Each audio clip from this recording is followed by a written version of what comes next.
What's up, guys? So today the stream will be dedicated to, like, I guess, reviewing the Fanatec CSL Universal Hub. Uh, Recently got this hub. It came out maybe about a month ago, so it's been out for quite a while, September, and I finally got my hands on it. I've been trying it out a little bit here and there. I don't know if you guys have been seeing it in a stream, but it's pretty much Fanatec's answer to being like releasing another Universal Hub that's in the lower price range. So it's like the entry level Universal Hub. This is the V2 version. They have the V1 that came out maybe a couple years ago, 2-3 years ago, and initial reviews were kind of with the V1. But yeah, we'll just get into it. What's up, Ian? What's up, Cade? Adam? Hey, thanks for joining. Hopefully some of you guys I think are building rigs, so maybe this review will help you. There's a lot of material in the review, so we'll go over it, and of course there's going to be recommendations. So I think actually all three of you are looking at building another rig, so this will help you out. I got my little PowerPoint presentation as always. All right, let's see here.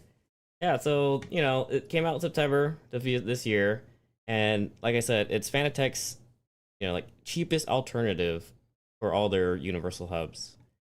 So this definitely like the entry level. So if sounds like something that you're into, then yeah, it's definitely something that I recommend. First of all, Fanatec didn't send this to me. I had to buy it with my own money, so I have no biased opinion. I want to keep my reviews kind of like that, try to have an unbiased opinion and go into it with an open mind. So that's what I kind of want to do. And of course, we're going to talk about should you upgrade if you have the V1. So let's see, check it out. Actually, let me show a close-up of it if you guys don't know what it looks like before I compare it. Pull it off the wheel here. So here it is. It's right now I have the 320 wheel, I think. So this is a 320 by Fanatec wheel, and here's the actual hub. So the hub itself is what this wheel is bolted onto. So six bolt wheels will work on it. I think there's actually two sets of screws. So there's three in here. I think it's, let me double check. Sure, I get it right before I send false information. Yeah, 3 by 50 millimeters, and then 6 by 70. So your Momo wheels, mostly your 6-bolt wheels will work on this hub, and the hub just attaches to the wheel. I have a quick disconnect here. The only thing is this hub comes with the light version of the quick disconnect, and I have it upgraded. So the reason why I have it upgraded is because Fanatec actually didn't send me my quick release. I contacted customer support. They're going to send me one, and then I'm just temporarily using the metal one on this wheel. But yeah, so that's the wheel, that's the hub. We could look at some pictures here.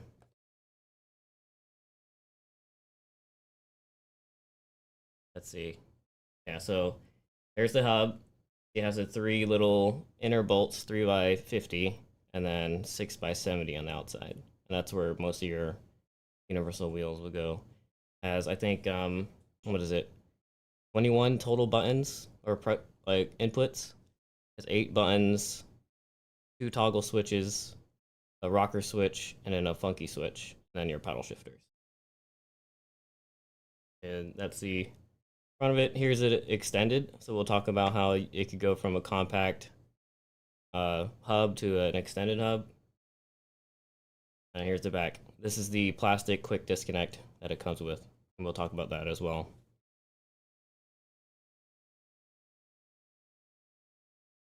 So yeah, what's in the box? Like I said, you get the hub. You could get it as a kit with the wheel. So I actually ended up getting the 330, I guess 330 or 320 unbundled. And then it comes with quick release light. I had to get the upgraded, like I explained. And then tools and instructions. There's a 3-digit 7-segment LED display on there too. So you don't get the full LED like screen that you get on some of the other wheels. So, and you also get the tuning button on there. The comparisons to the V1. I don't know if I have pictures of the V1, but I guess the main things are the buttons are pre-printed instead of solid colors. They used to have like solid green, solid red, solid blue buttons, which is, in my opinion, better than the printed buttons. Because the pre-printed buttons, like, you're kind of stuck with what, unless you take like nail polish remover or paint over them, you're kind of stuck with, this is look right, look left, or whatever. And then windshield wipers and I don't know what the I is, I guess. I don't know. Like, where's your flasher, right? And oh, here it is, right? And you can't really customize it. So I kind of liked it. The original one had solid buttons. I think they should have just gave us blank buttons and then put our own stickers on there. But anyway, that's the main difference between the one as far as looks. Another thing they upgraded between the 1 and the 2 is these paddle shifters are actually better in the version 2. Let me hide my face so it focuses. Yeah, so these paddle shifters actually are better. I feel like they feel like the G29 shifters. So they have that clicky, like, cherry switch feel, but the actual shifter itself doesn't wobble. I don't know if you saw, like, if anyone has the V1, but the shifter would wobble, especially if I pressed it just on the edge. Kind of solid there. So that's another thing they improved. They also improved on this little metal bar that goes across. I don't know if... So these switch boxes can move around, and without the metal bar, you could just imagine try pressing a switch. So if I press a switch here, kind of hard to see. Or press a switch, this metal or this plastic piece will flex, but not anymore with that metal bar. So that's another improvement. The V2. So those are the main differences between the V1 and V2.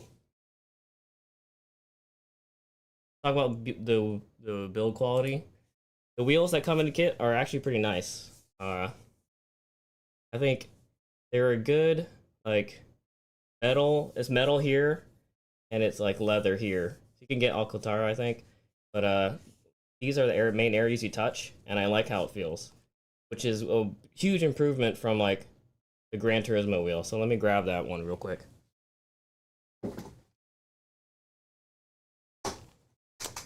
So this is metal and leather, right? Except for the buttons.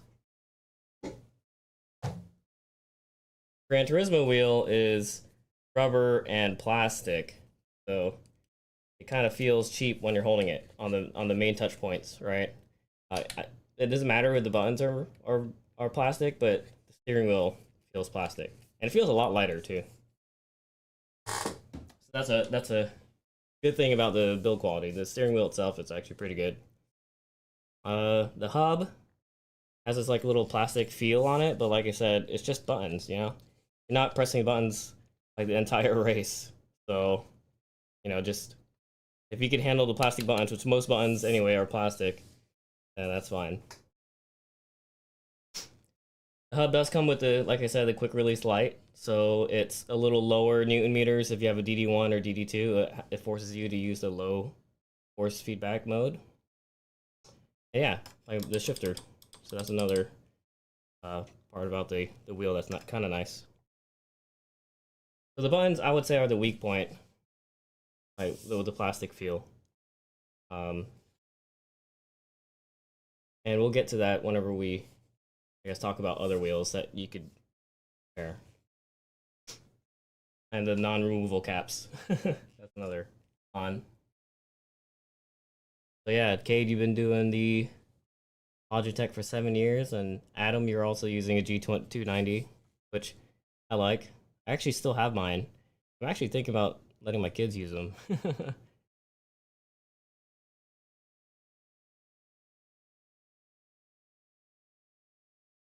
Yeah, so I don't know if you saw my story, but yeah, this weekend we were at Kaylee's house, and Kay tried out the DD1, I think. So that's in the 20s as far as Newton meters.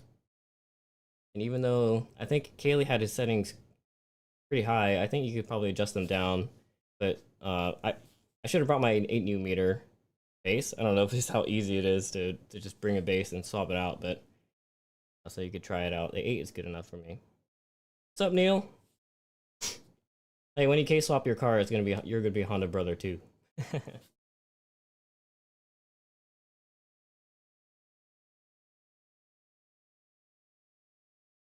All right, let's talk about the cons first. So usually we do pros and cons. I like to do the cons first, especially for something like this. So the cons, you guys can't see the list.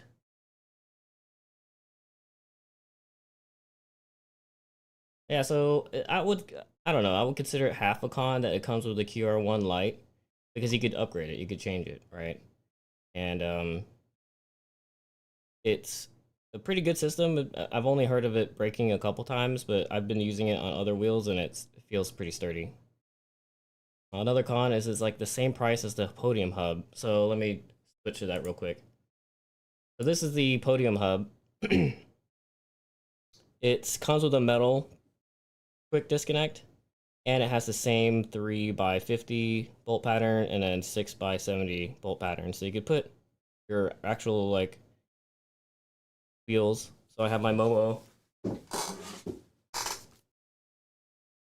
you here real quick. I have my Momo steering wheel for my Lotus, and it's just a regular 6 bolt pattern that you see on all cars. And I could use this with the Podium Hub and with the Universal Hub. So the same thing, right? Universal Hubs, and it's the same exact price. I think so for the Universal V2 Hub CSL. It's 149, and this is also 149. The thing you were missing are the shifters, buttons, and all that jazz, right? There's no screen for your setup and all that. But if you're just gonna use the wheel anyway for just like practicing sim racing and for your real car, then you don't really need the buttons because you're not gonna be paddle shifting. You're gonna be using a shifter, right? Or you might use a sequential. You also won't need buttons if you're gonna use, you know, like in the middle of the race or practice, I guess, you're not really going to be needing to press buttons. You could just turn over to your keyboard mouse and change the settings. I think, so at Kaylee's house, for example, when we were on the sim, there were no buttons on his steering wheel. We were just turning over to the keyboard and, you know, changing the settings that way. So if you were just practicing, I think this is actually a better option, right? Of course, you could always get the Podium Hub and then add on. Like, so here we have on the left side, these are the additional switches you could buy. And then on the right side is the paddle shifters you could buy, which the button clusters are like $29, and then the paddle shifters are like $100, $99. So in the future, if you ever do, let's say you have the Podium Hub and then you do want to add buttons because now you're starting to use it while wheel to wheel with other people, and you need to like look left, look right, or quickly change settings, and bam, you could upgrade it. So for the same price as the Universal Hub V2, you could get the Podium Hub. So I guess that's a con for the hub, Universal Hub V2. It's not modular, so you kind of get what you get, right? You're stuck with the buttons and shifter, so you can't change it out like you can with the Podium Hub. Another con is it's not Xbox compatible. So anyone who's on Xbox can't use the Universal Hub. So if you're going to be playing like Forza on Xbox, then you have to go with an Xbox wheel. And like we already mentioned, there's pre-printed buttons. So you don't get button caps. And when I say button caps, I mean like the premium wheels, they have button caps where you could change out the graphics and stuff like that on the buttons. So you're not stuck with the arrows or whatever. And the button feel. So it feels pretty, like when they say entry level, you could definitely, I feel like the buttons are the weak point. But I mean, all these cons considered, it's great value for the quality, and it gets the job done. So if you just say like you need a Universal Hub because you want to practice on your real car, but you need buttons and shifters, as a bundle, it's really cheap. Because let me see if I can find the bundle. If you get it with a wheel, so just say the hub is like, I think it's 100. How much is it? $149. But if you get it with the wheel, it's $199. So the 320 millimeter wheel is exactly the same size as my Momo wheel. So why not get it for like 50 bucks more, right? Instead of spending like 300 bucks on a whole new wheel. Yeah, see Neil, Kate's telling you to K-swap too.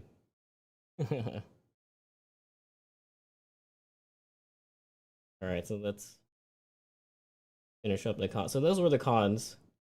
Here are the pros.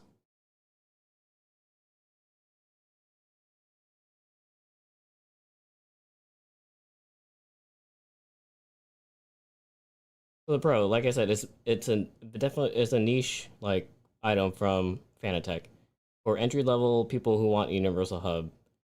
Because like one of the things about sim racing is you want it to feel like your car if you race a car in real life, right? So it's a pretty solid Universal Hub. It gets you in the like your feet wet, right? The button modules are movable, even though they're not replaceable, so they could extend and retract. So, like for example, here's a picture of them retracted, and here's a picture of them extended, right?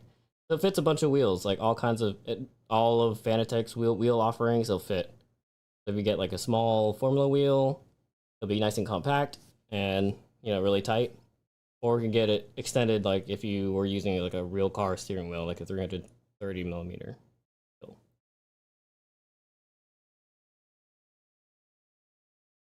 Great value when bundled. Like I said, if you get the wheel with it, it's only 50 bucks more. So, if somebody's on a budget, that's what I would go for.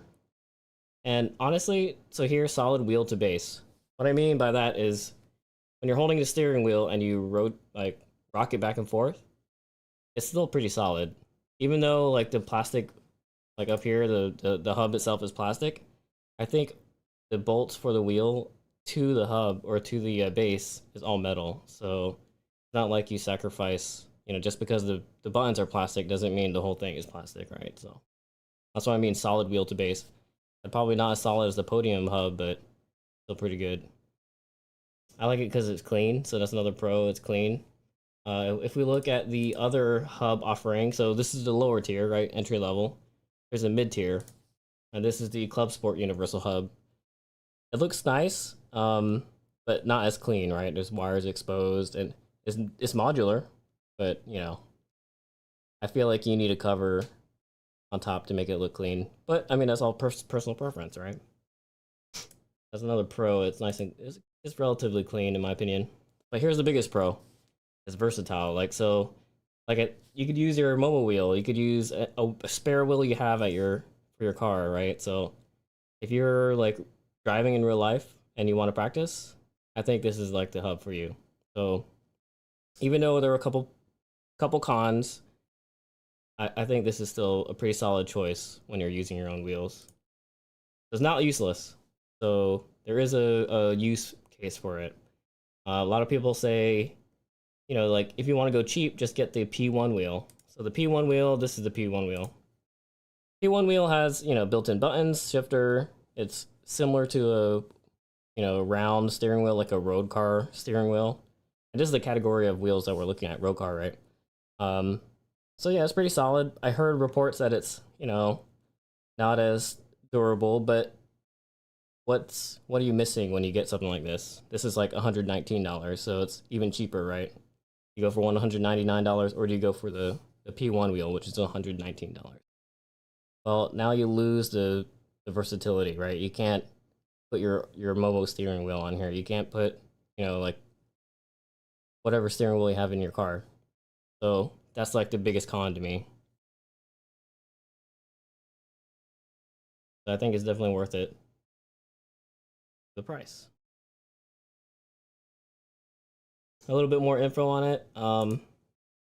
There's this kit here that comes with it, and a DD base. I would say so. This is $480 with all that. I definitely would get the load cell brake pedal and probably upgrade the base to 8 Newton meters if I were to get this in a kit. So that's just one of the offerings they have. Let's look at it like an alternative. So I actually have the alternative, and it's this guy.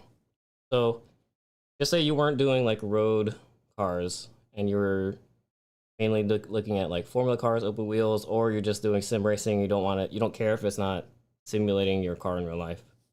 I think this is a decent option. So remember, one of the cons was it's not Xbox compatible. Well, this is the CSL Elite McLaren GT3 V2 wheel, and it is Xbox compatible. So it has a chip in there that allows it to run on Xbox, and has an Xbox button right here, and it has a full LED screen, and it's the same exact price, $199, if you get this versus the Universal Hub and wheel. So this is for someone that doesn't care if it doesn't feel like their actual car. It's a decent size. It's not as small as like their Formula wheel, and you get like the full LED screen. You get little knobs. You get more buttons. You get the funky switch still, and you get little toggles. So you still get paddle shifters, and you get clutch pedals. I guess clutch paddles in the back. They're pretty cool. So if you weren't looking for like simulating your car in real life, this would probably be the wheel to get. And I actually have it, and I'll let you know. I still have to review it, so let me pull it out real quick. Yeah, so if you're looking at this, like to compare this, right? Like in the picture, it has the switches for like if you want to change your fuel map or whatever, right? And up and down switches for adjusting ABS or whatever. And all your buttons, funky switch, Xbox compatible. So yeah, maybe that's another option that you want to consider. But I know a lot of the people who follow me like race in real life, so I would recommend the Universal Hub still. So Ian says it is all in the settings. Advantage of the high torque wheelbase is fidelity. Yeah. So think about it like you have a range, and 5 Newton meters. Yeah, you have 0 to 5 Newton meters, and this is like the entry level base of 5 Newton meters, like an entry level base. 0 to 5 is your range, and all you could use is that range. And if you have like a small bump, they'll probably go up to like 1 or 2 Newton meters, and that's what you were feeling. You could barely feel any response, right? Because if you wanted to feel more, and you want to feel like a small bump, it would have to be like 4 Newton meters. But now you're almost at the max.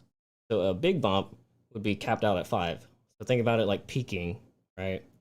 You have less granularity in between the 0 and the 5 Newton meters.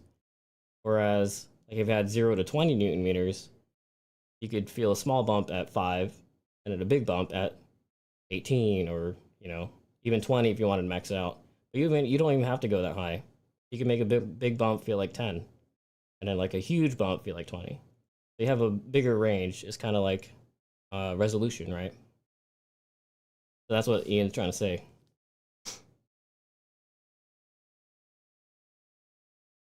Small bump feels like 1 Newton meter versus small bump feeling like 4 Newton meters, right? You feel better.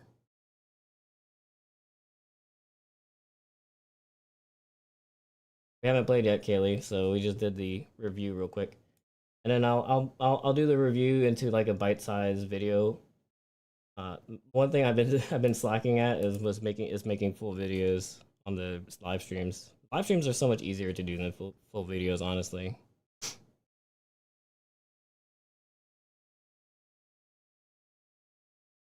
Yeah, Cade. So, yeah, what do you like, your main goal? I guess we could talk about like like a lot of people with cars. Like what are you building the car for, right? And then that's like the starting point. What are you building the computer for? So, okay, what's your main goal with like the sim setup?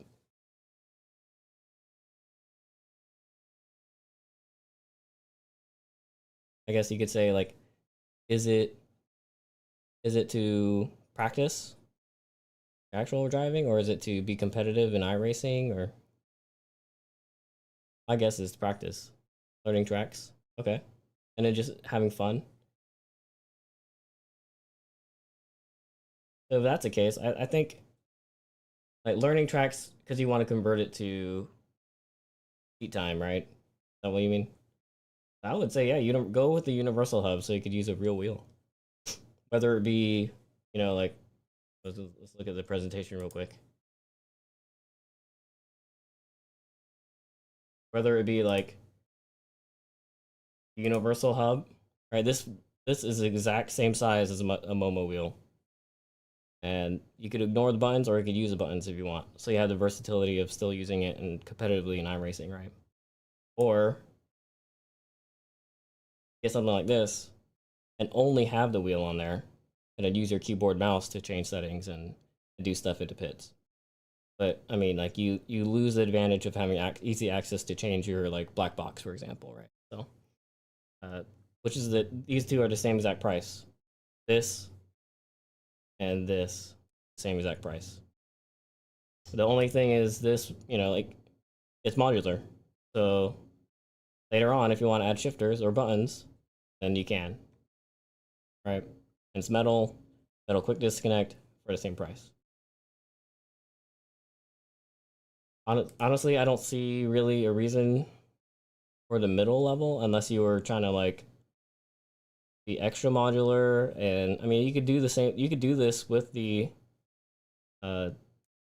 podium hub, right? You could add the buttons on the podium hub.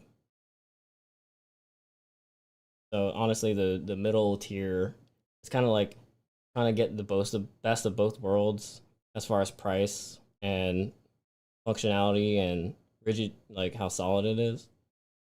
But that's just my personal opinion, right? Like here you have all the buttons and you have a funky switch, just like this guy, right?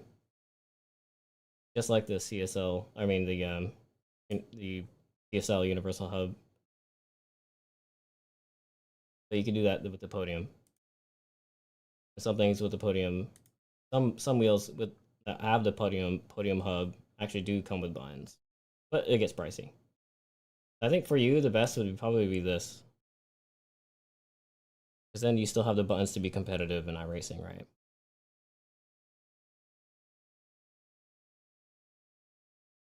And then maybe even like go this route for the same price later on, right? Yeah, the V2 pedals, 8 Nm wheelbase. Yeah, I'd recommend that for sure.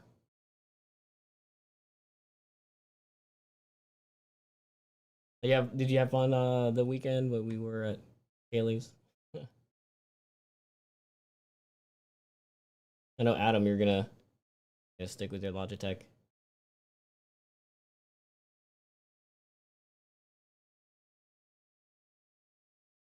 Let's test the wheel out in game. Put all these wheels away.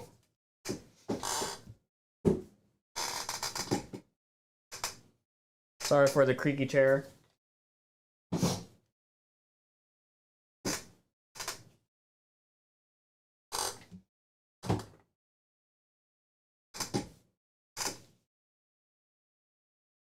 Let's see, what should we play today? iRacing? Assetto Corsa? We'll try the wheel out.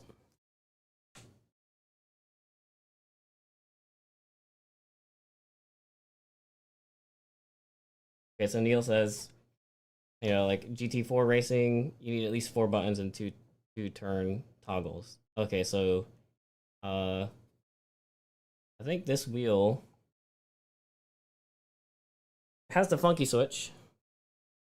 It has up and down switches, so maybe one for TCS up and then down, and then the other toggle switch for up and down. So let's look at the special camera.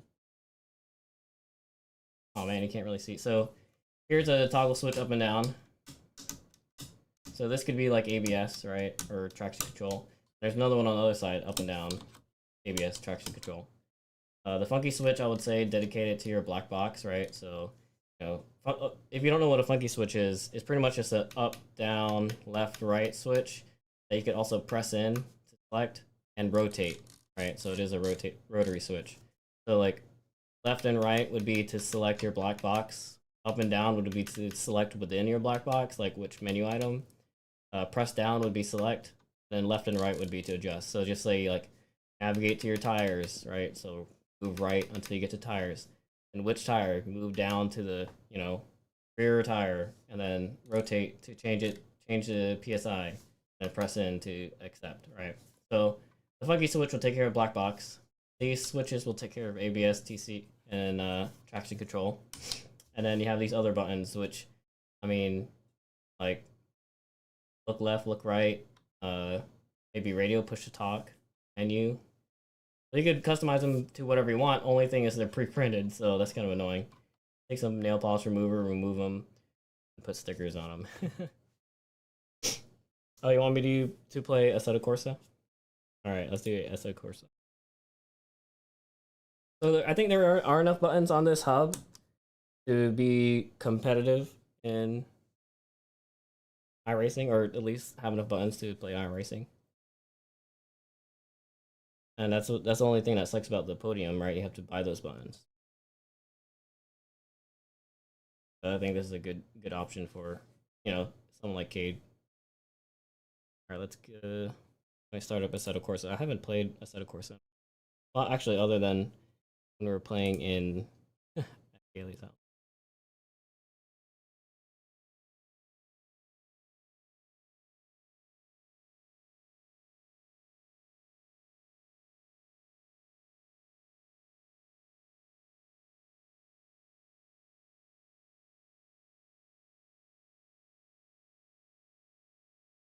All right.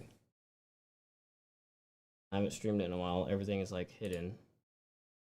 There we go.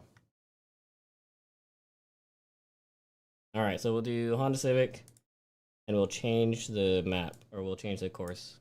What do you want to? Let's do VAR because we got to practice. Or I got to practice. Honda Civic, VAR.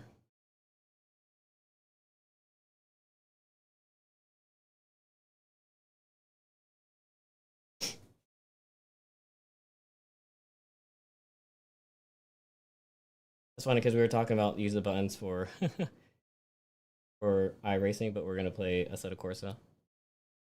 Honestly, I don't know the buttons in Assetto Corsa, but you don't really need to use buttons in here. All right, so now you can hear it.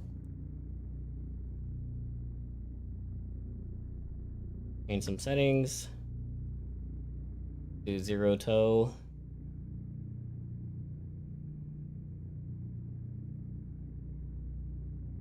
I wish these were like sliders. I could just grab it and slide it over. All right. Are the cameras like blocking anything? Okay, no. All right. Oh crap. I have to change my settings on here. Because right now it's running iRacing settings. So Assetto Corsa is option 1. So let's change it to option 1. Setting 1. So is that easy, right? Change the settings. I have it on. I think Assetto Corsa is still on shifter. Okay, that's good. It is. All right, so easy. Not much setup changes. Let's go try it out. I'm gonna put my gloves on because it's like a leather wrap steering wheel. I don't want it to get sweaty and tear up over time. Do one glove. My other hand is injured. Actually, let's see if I can put a glove over it.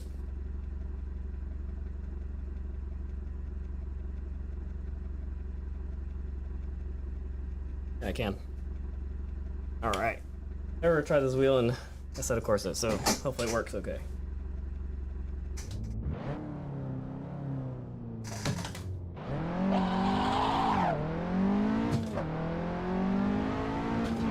And the RPMs are really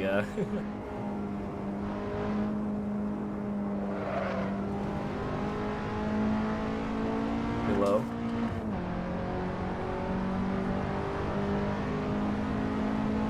I don't think we tried the 9th gen while we were at Kaylee's house over the weekend. So we'll see how much getting used to it takes.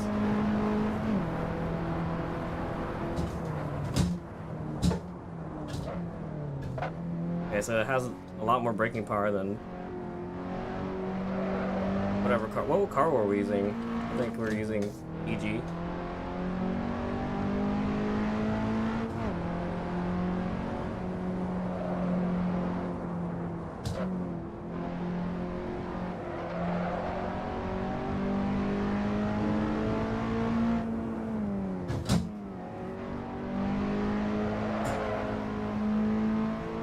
Oh, I just heard my wheel click into. I guess it wasn't fully clicked in, I just heard it click in. Surprisingly, it was still working.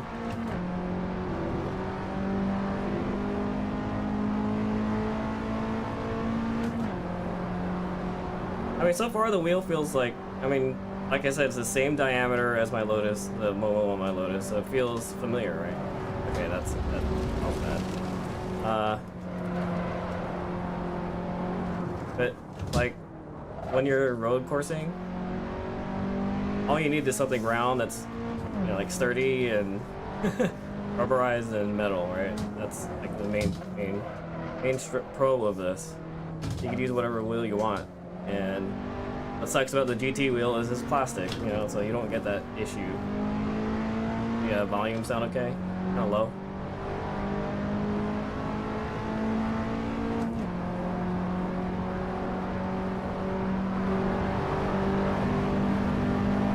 For you guys a little bit. Yeah, so, you know, it works when you're practicing.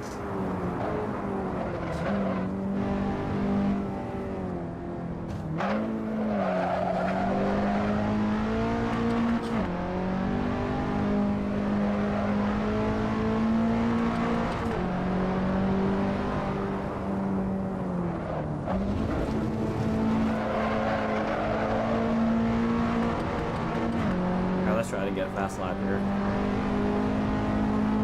I think that was the out lap. So.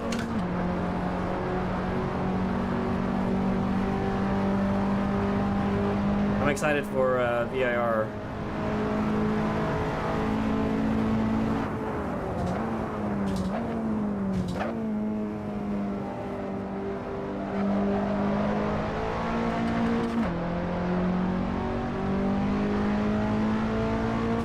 I'm pushing on the sides of the wheel. I don't know if you can see in the camera, but it's not like pretty solid. It's not flexing.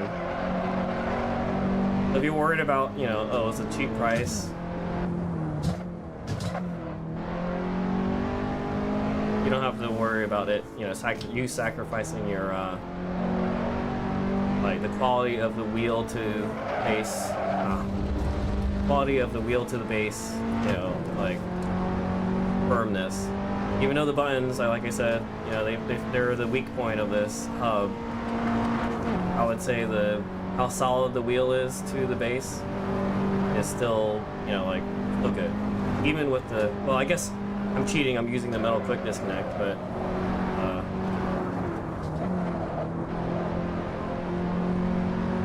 I think it's still pretty solid.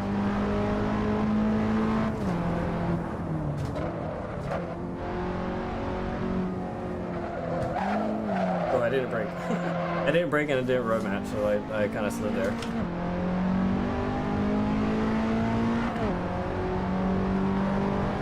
Little 224 here.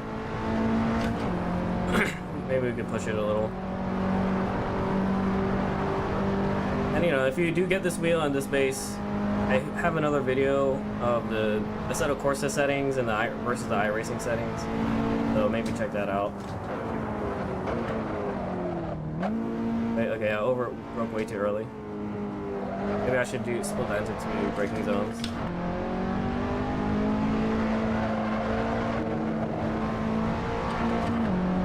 Touched the grass, so I lost some traction. Not understeer. Should have went down to 3rd. But I'm still ahead. Oh no! I didn't press the clutch in all the way.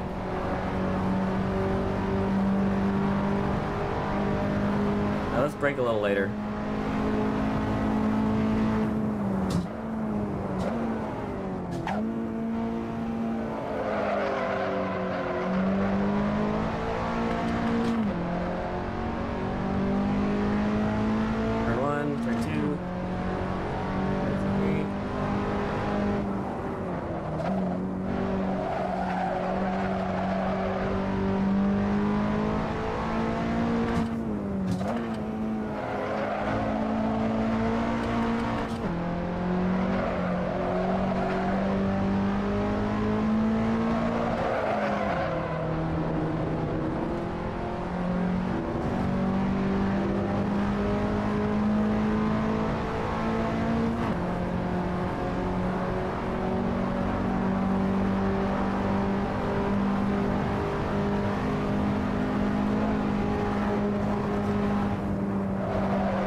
losing a lot of time there because I scrubbed off a lot of speed.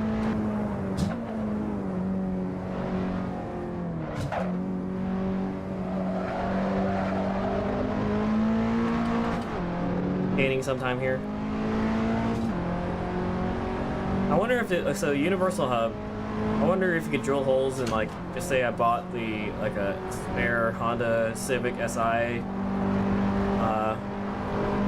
steering wheel. I could probably, like, make it work with the Universal Hub, right?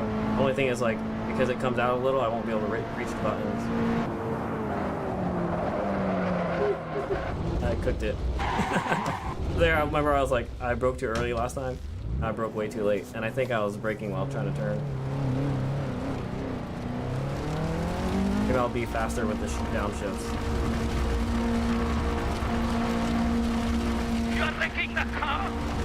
My rally mode, right? Alright, so we were up by what? 1.8 seconds, 2 seconds. Let's see if we could do the same pace, but this time not come up, not go off. So, Neil, what would you say are the 4 buttons used for? So you have the, you mentioned the 2 toggles, so you have like ABS and, you know, traction control. What would you say are the, oh crap. What would you say are the other 4 buttons for? I'm gonna guess like look left and right. Okay, let's see if I have it set. Nope, I don't have anything mapped out. When you do GT4 racing, do they force you to use start and ignition? Is that why you do those buttons?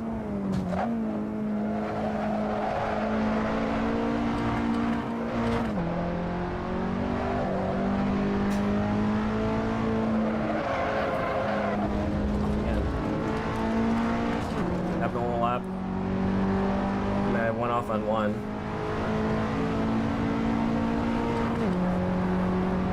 Now, I don't know if you can see in the wheel cam, but this doesn't have shift lights, so if you rely on shift lights, then, you know, this wheel won't have it.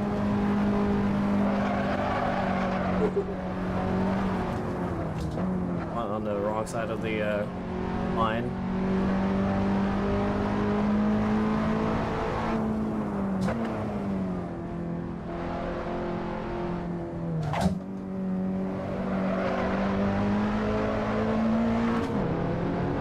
Let's figure out how to brake up the hill.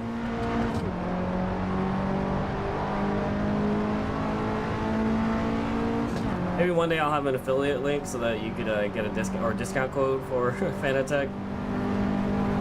Neil or Cade when you buy your setup.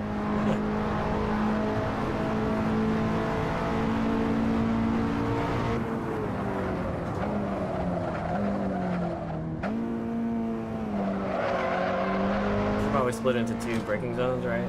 Brake, turn, brake. Oh! I looked away from the track. Alright, this next hot lap, let's not go off. Let's try to see what we can get at the same time. Man! Alright, I did not set up myself for success for this lap.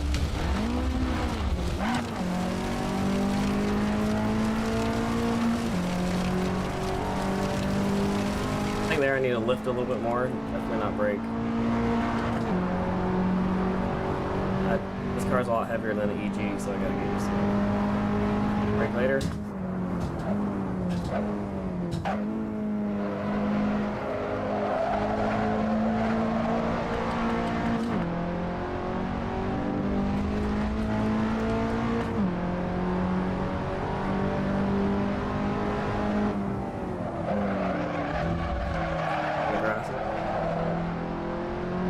Lost a lot of speed there.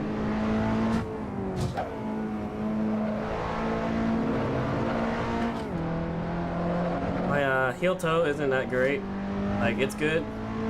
I could get it at the right spot. Oh crap. But the thing I'm messing up is I'm not, when I blip, it's not hard enough. It's only, I do blip, it's just not hard enough.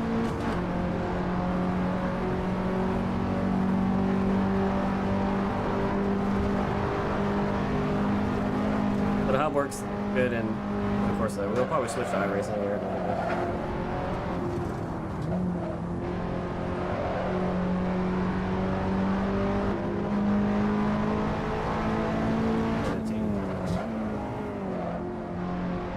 action in there.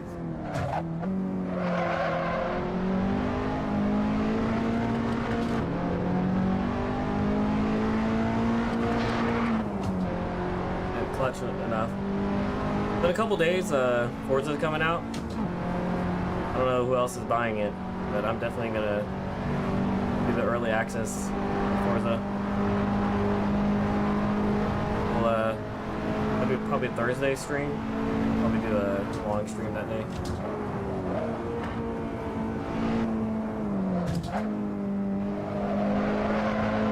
That segment's better when I split it up into 2 braking zones.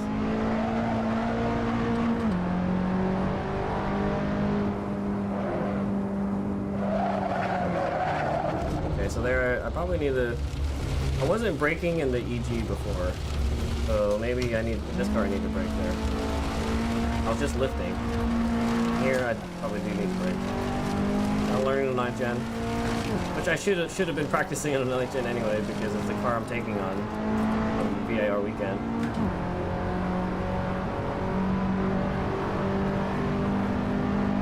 Too much rear-wheel drive car driving.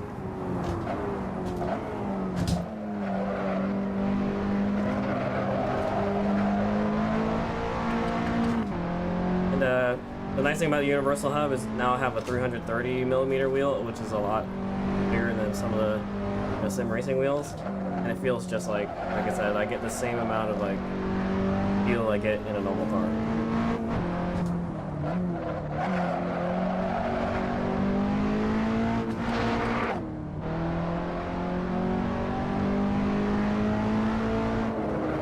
I always apex early there. It's a bad habit, right? I gotta be more patient.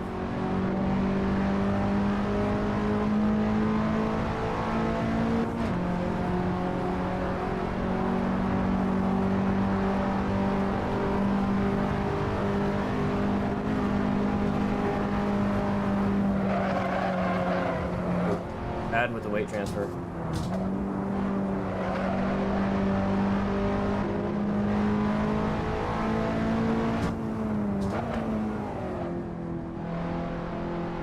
Maintenance throttle there is not really useful in a front-wheel drive car, but I feel like I overslow.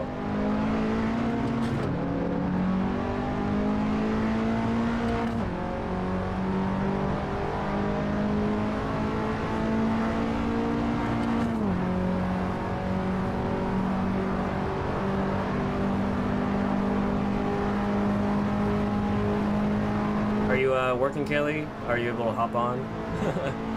We do play.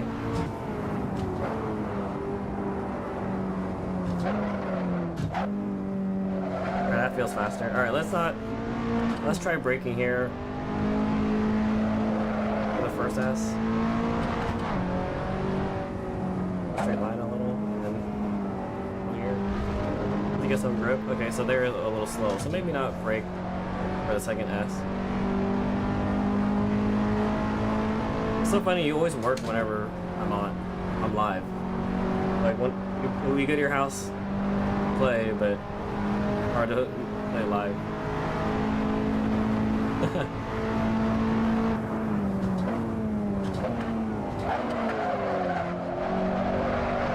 And I overslow there. My exit speed's higher, but I don't know. Half a second ahead. That's good. Try third here.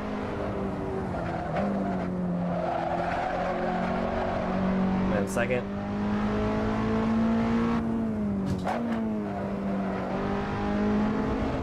Alright, be patient, right? And outside. Don't apex early. I'll apex. I scrubbed off some speed there, but at least I did an off track. Oh, nice! You're the man tonight.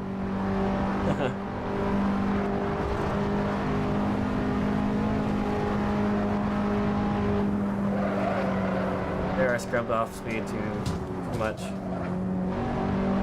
last lap, so try to save it there, but it still wasn't enough.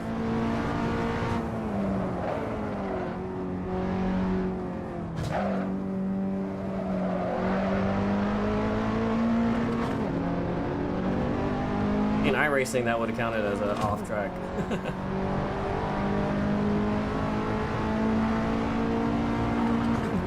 Oh man, I bounced off the red limiter and I'm red now.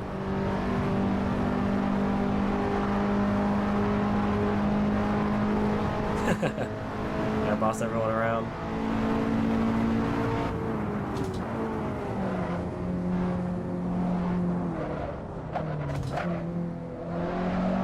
I kind of got lost there.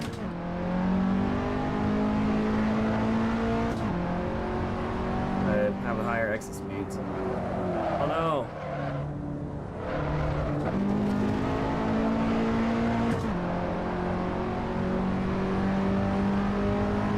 Also got lost there.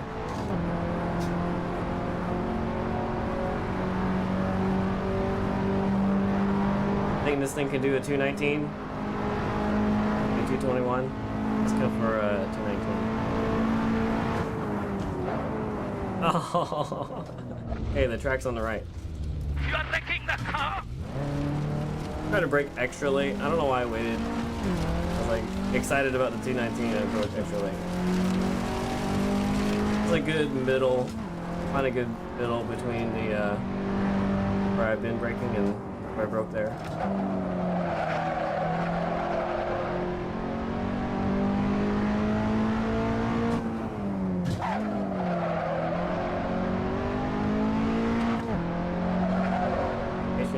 Patient, outside. Now inside.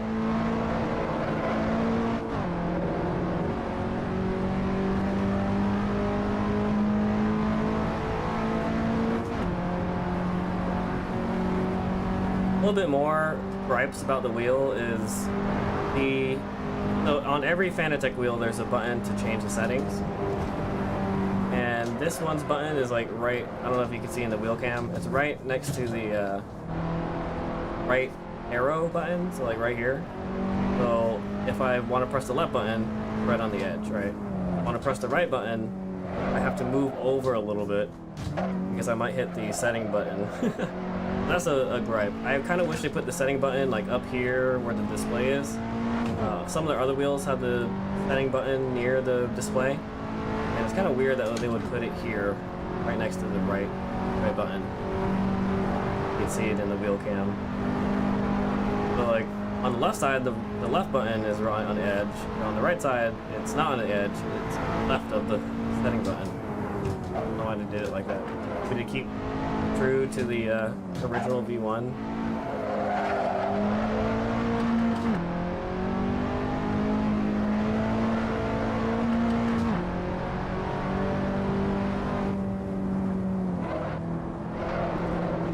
That's all they do. A little, not maintenance brake, but like a brake there. In third.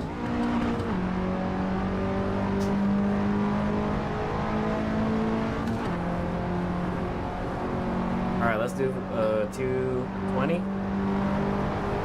Can I shave off half a second? Do 220.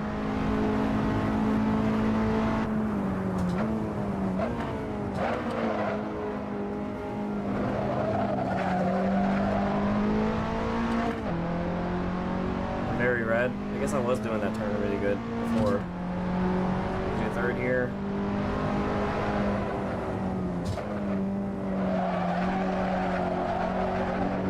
I got on gas a little early.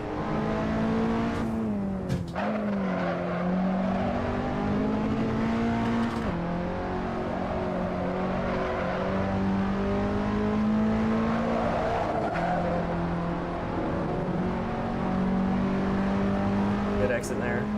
Better than last time at least.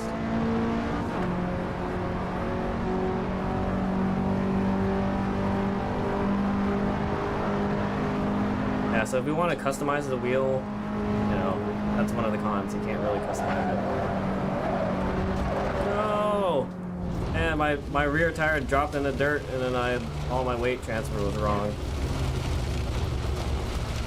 Yeah, I'm up for a good lap too. That's okay.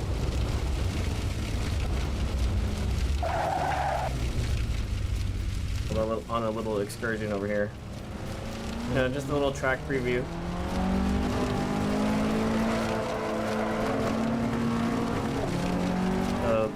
There, my tire hit the grass, and I really should have just both foot in, but both feet in. In real life, that's what you have to do, right? Both feet in.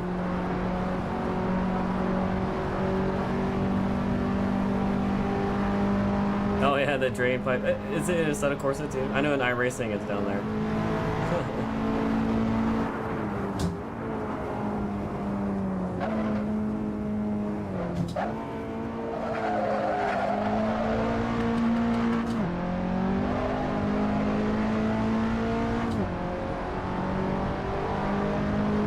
We know this wheel works pretty good for road cars. I'd say the strength is road cars, right? Because it's perfectly round, and you know, it's versatile. You can put any wheel you want. So road cars, probably drift cars too. Maybe not so much like open wheel Formula cars. Maybe like the older open wheel cars, like you know the Lotus open wheel car has a round steering wheel.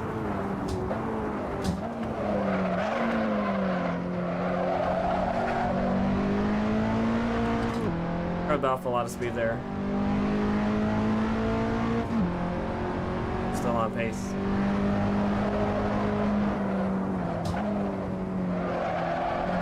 Just the apex.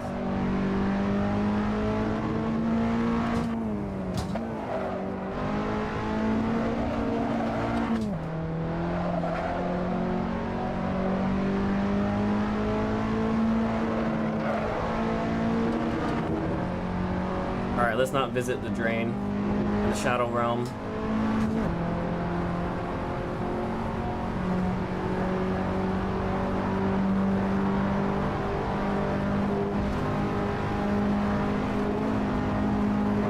Left a little, turn in, don't touch the grass.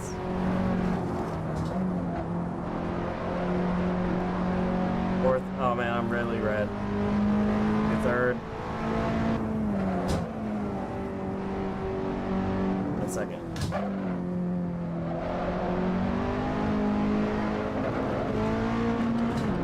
Okay, in iRacing, that probably would have been a invalid lap. Kate asked, after using the V3 pedals at Kaylee's, how do you compare your V1 pedals? Let me think about that. I think the brake for the V1 pedals is stiffer, but not in a good way. Load cell, it requires some breaking in. I think maybe if I show a video, like the rubber stoppers are very stiff.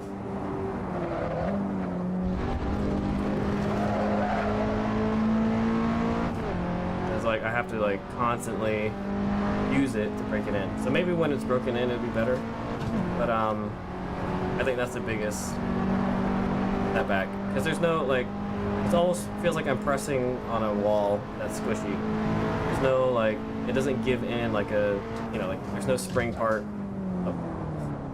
There's no spring part. It's all rubber and load cell. Here, where's my phone? I actually do have a way to show you.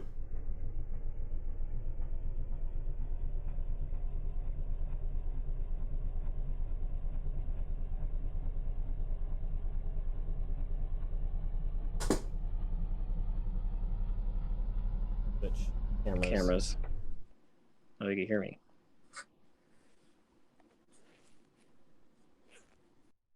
All right, let me mute myself. Go up here.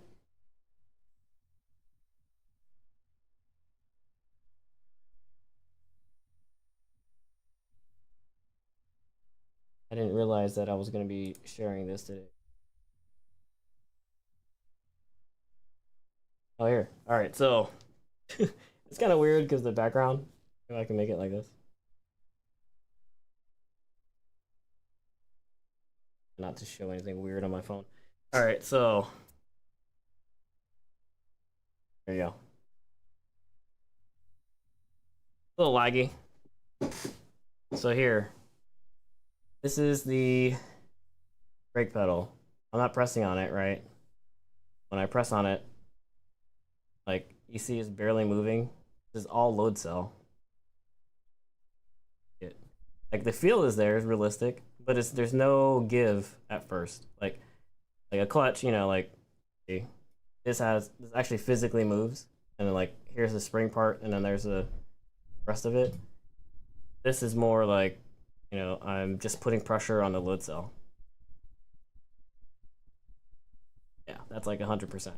And I guess you could soften it a little by changing out that little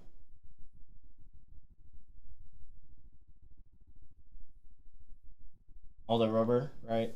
Probably change it. Yeah, the V1 no adjustments, so it's all good. Yeah, you had a little foot cam there for a second. I maybe if I sell those pictures, you know, I could afford something nice. I was wearing shoes though, so maybe let's maybe we switch games. I don't know. Yeah, so if I were to go back in time, I would get the V3 set up for the pedals. That's pretty expensive. I'm glad I went with the load cell. Like, it's still pretty good. I'm not saying it's like horrible, but it's not adjustable and it comes really stiff. You gotta break it in. Like I don't know how many hours I put in here. I don't know how many hours I put in this game, but it's still not broken down. The V2s I need to try out. I'm driving without gloves. My Michael Jackson driving. Yeah, let's do a couple laps with the wheel cam so we can talk about it instead of the. All right, I don't know. You guys can't see my screen, but yeah. So like, all right. So if I do this, like, do this with the steering wheel. Not bad. Oh, you can still see the loading screen from my phone.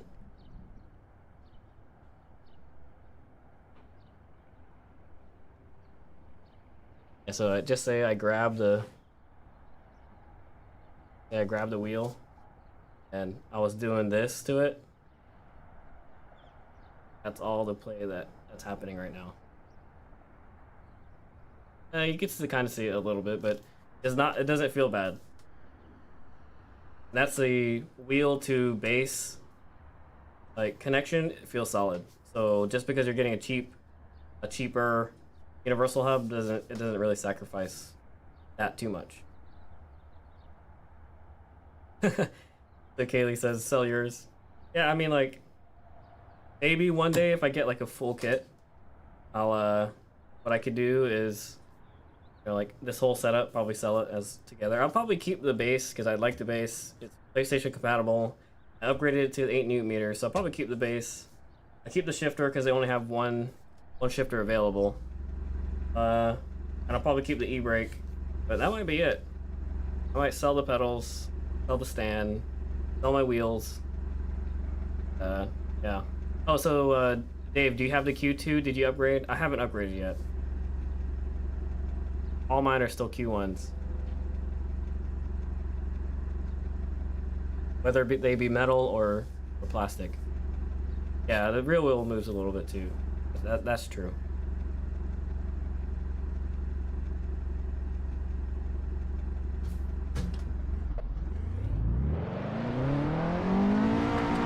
Yeah, like how many wheels do you have, Dave? Like, I have only, what, 4 technically, but I want to only keep maybe 3 of them, and having to upgrade all 3 would be expensive, so I'm gonna stick to Q1. Maybe what I'll do is I'll buy everyone's used metal Q1s because everyone's going to Q2s.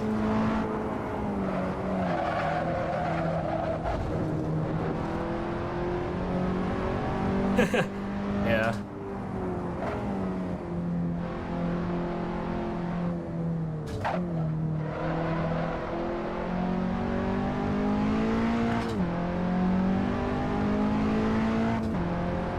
So that's pretty solid. Like, only like the buttons are in a decent place too, you know. Like, This is not fully extended either. Like, I could extend it more, but I felt like in a little bit helped me not accidentally press some of the buttons when I was moving my thumbs. That's why I have it set up like this. If you're looking at the wheel cam. I know you can't really see me playing, but I promise I didn't go off. That sound you're hearing is there's dirt on the road.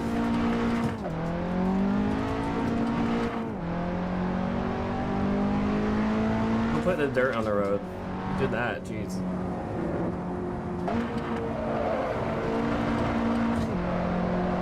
Oh wow, that's a faster roller coaster. Maybe I should take that way for now. I was redlining though, but.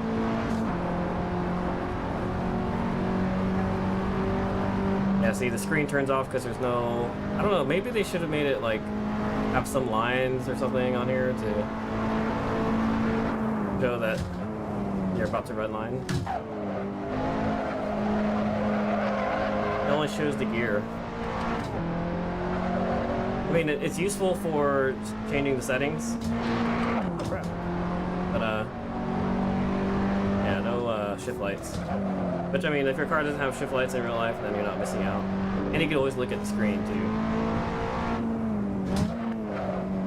But, you know, just something to mention if anyone's, you know, considering using this for something else. I think, so out of the wheels, I'll probably keep... I don't know. I might keep the Universal Hub V2 CSL. If I don't get, like, the podium hub, right?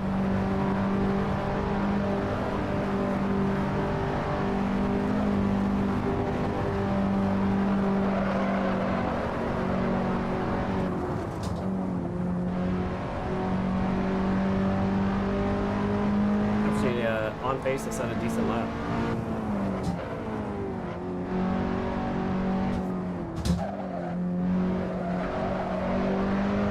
So I mentioned that when I ordered the hub, Fanatec forgot to send me the UL1 Lite, like the quick release. They also lost my pedal somehow. I ordered new pedal face plates, and I don't know something's going on over there. I think because all the Q2 quick release 2 stuff that's been happening, they've been kind of like their customer service has been suffering. A lot of people are, I don't know, upset about not getting their orders fulfilled. But I mean, like, I feel like them messing up my order just added me to the list of people that are upset. You know what I mean? Like, I feel like it's more expensive to get an order wrong than it is to just, you know, like, spend a little bit more time, make sure somebody's order is fulfilled. I mean, I understand, you know, they're backed up or whatever, but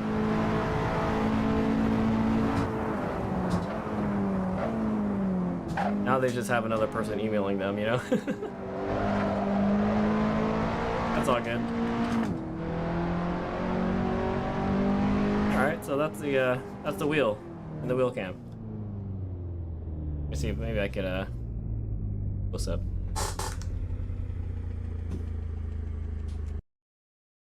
AC is fun.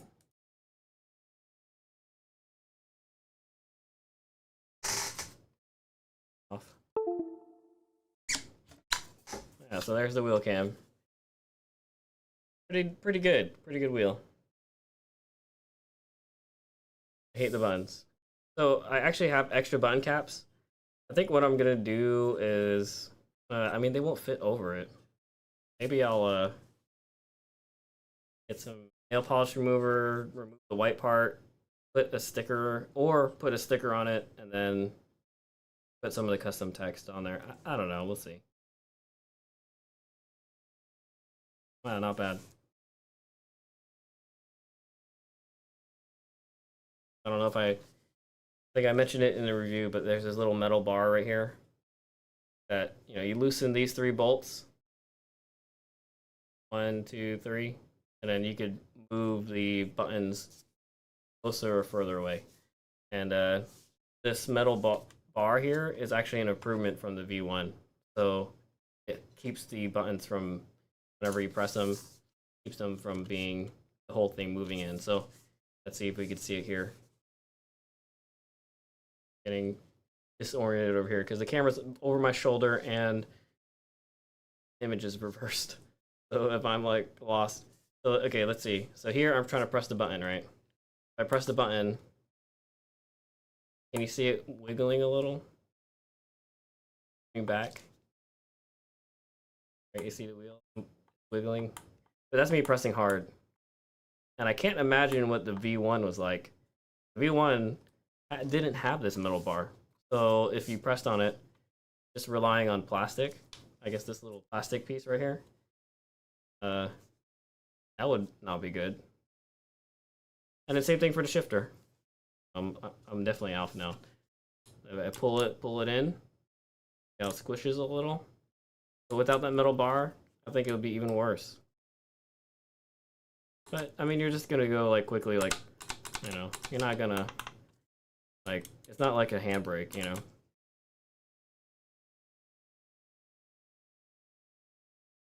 That's something to consider. So Dave says, Club Sport VC pedals, yeah.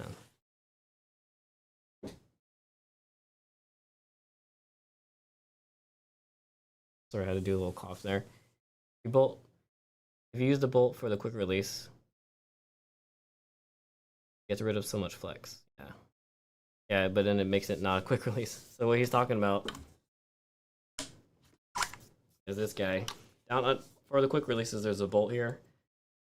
Help you make it firmer.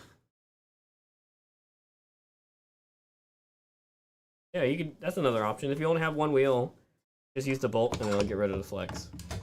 But you know, this is only what, $149 for the hub, and then total $199 for the entire wheel, and it's pretty solid. Compare that to this guy, who feels way lighter, plastic, right?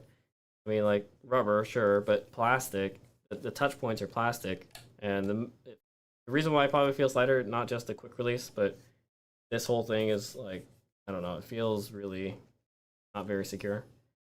So if I could go back, I wouldn't buy the Gran Turismo kit. I would just buy the PlayStation base. I had to get a PlayStation base because I play mainly, until recently, I played mainly Gran Turismo. So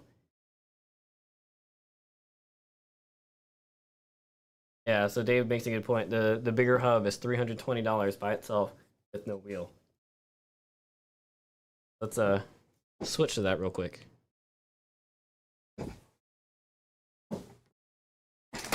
So just a recap, and maybe like, you know, extra content just in case anybody's missed out.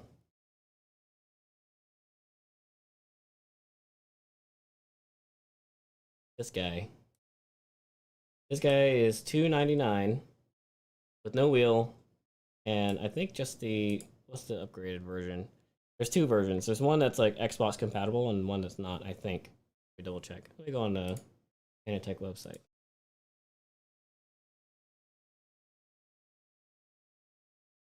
You know, right now we're reviewing this guy, the entry-level Universal Hub, $149, with the wheel, $199. So this is the base level, right?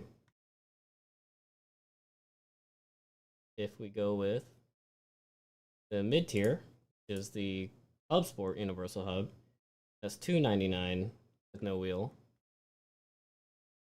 And Xbox compatibility, $319.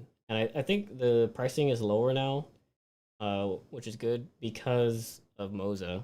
You know, a competitor comes in, undercuts you, you need to lower your price a little bit, right, to stay competitive. Or you could stay the premium brand and leave your prices high. But the entry-level products that you offer need to go down in price. I mean, that's just... Unless you know, you have loyal customers. So that's the mid-tier, that the next level up, $299 for this. Or you could go flex on people with the podium, which is $149 with no buttons and no shifter. But $149 is the price of the Universal Hub, right? The CSL. So this is the same price, but you get a metal quick disconnect.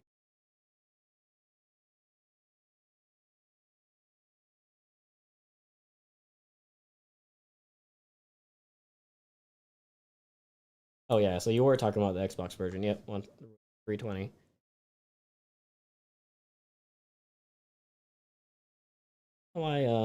I mean, I guess like if you were only just say you're like only Xbox player and you were on a budget and you didn't mind that you didn't have a round steering wheel, I still think this is the way to go. 199. Sure, it comes with the plastic quick disconnect, but I mean, you have a full LED screen, not just the segment LED segment screen and rotary knobs. You have up and down switches. These red buttons are up and down switches, and then you have a funky switch. Maybe like I'll do next stream that I have free time. So this is like an open stream where I have free time. I'll review this, and you know, the reason why I do these review streams is because I could review it live and get your feedback, and I turn it into a little quick video later on. But like the live format is nice because I get live feedback from actual people, and I could give like unbiased opinions from multiple perspectives. Like for example, with this guy, I was like kind of going in thinking it was very cheap, but then considering like other people are like different levels of where they are with sim racing or the budgets, I think I'm starting to believe that this is actually more useful than it actually is.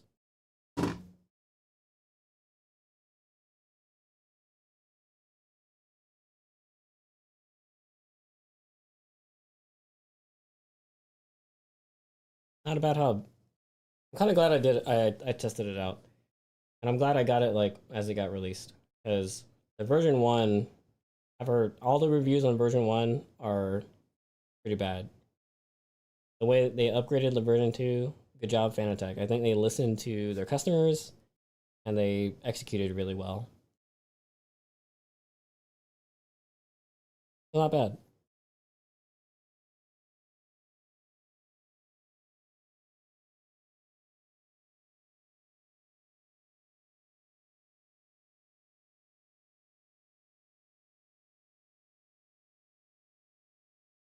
Yeah, so this has what 21 buttons I said, and when you add these on to a podium hub, you only get what 6 buttons. I guess you could get two sets, right?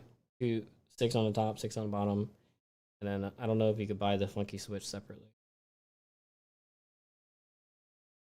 Like the funky switch is this guy down here.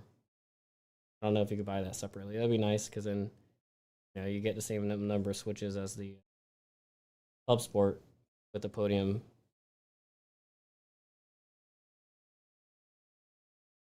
Where do you even add it on? Like, who has a podium and like, do you just add it onto these holes underneath your wheel? I'm guessing that's what you do. Just kind of have it like sandwiched between the wheel and the hub. That means you kind of need to have an even number. Oh, okay. So okay, let me see if I can find a picture. So Dave says you attach the hub that has, like, I think Neil has it. Let me look.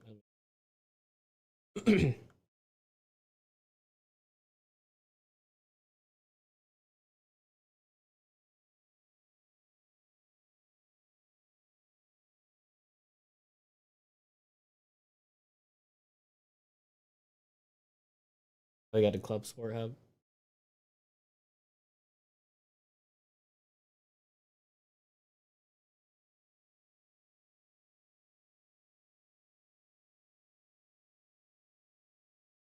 So where do you connect it on?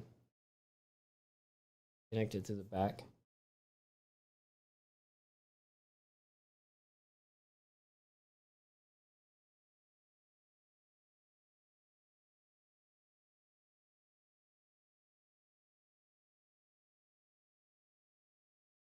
I don't know if I could zoom in, but this is the podium hub with the upgraded shifter and the buttons added on, and I guess they mount to the back.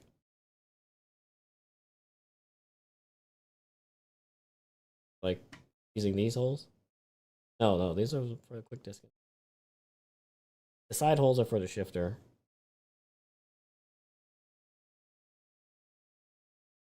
Okay, so the hub screws to the back. the wheel stand, which is okay. Okay, that's a. I mean, like I guess you have to have an even number of switches, or put washers or something. Get flat.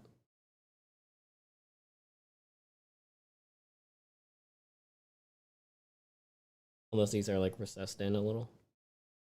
Got it. If I was if I ever get rid of this Universal Hub and sell it to Cade, I might go with the podium with the extra buttons. Like, I don't know, man. Maybe I'll do that for games where I don't need like just traction control, like if there's no weather and brake bias and all that. I mean, like I hardly ever do that now, but I mean, then I'm just practicing, right? I'm not actually driving competitively like you guys. I think who was it, Neil? You were saying there are 4 buttons that are required. What would you say those 4 buttons are for?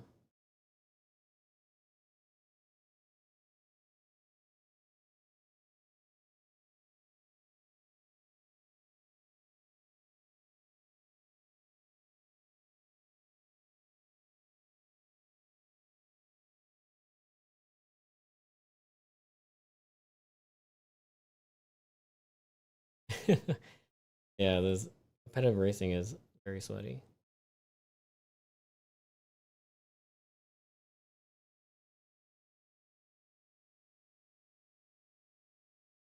What were the 4 buttons that you were using?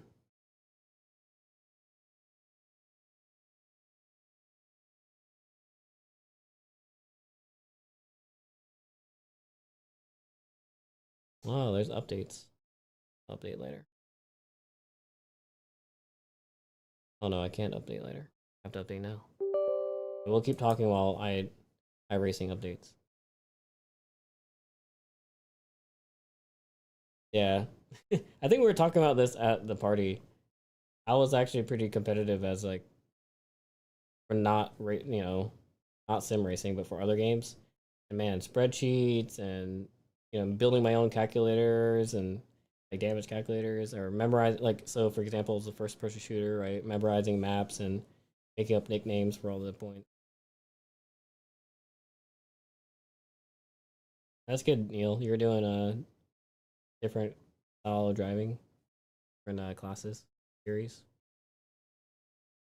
All right, so headlight flash, traction control knob, ABS turn knob, and then your black box. I think the funky switch is the best for the black box, right? Because you could press it up and down, or left and right to select the menu, up and down to go through the menu, rotate to adjust the menu, and then press in to accept. Brake bias. Yeah, that's how I have my formula. I have my formula wheel set up to be competitive, but I haven't. I've only done practice in it. Oh, look, Dave's calling him out.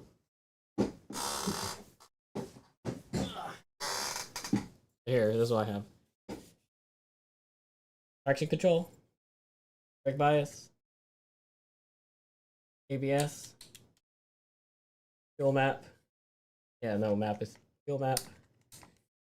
Push to talk, flash, look left, look right, wipers, lights on, lights off. Then I think that's it. Ignition, start, menu. I don't have anything for this yet. Don't have anything for this up and down switch. And funky switch is going to be the this one. It's going to be black box, and I have nothing for this yet. I don't know. I think this is the wheel I'm going to use if I get competitive.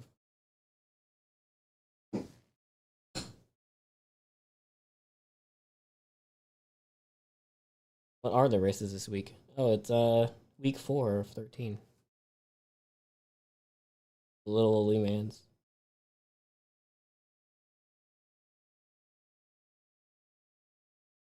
Are you guys racing right now? I want to spectate.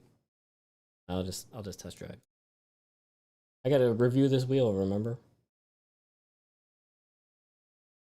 slacking over here.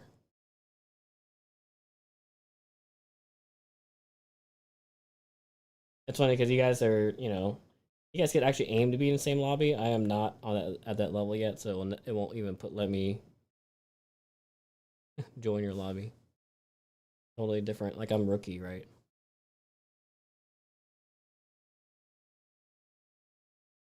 And the loading times for iRacing is like insane. Okay. I mean, like it has to check the server, right? Make sure you're legit.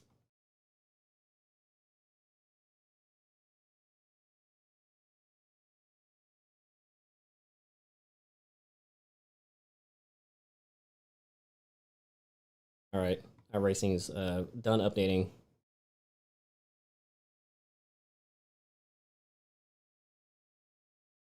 Oh, it's okay. You're all right. Let me back out. If you're gonna play, I could set up a server just to for practice.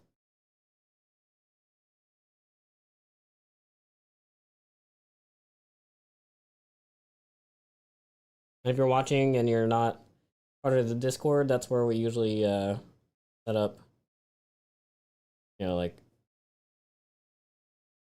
community races. Every Wednesday we do community race.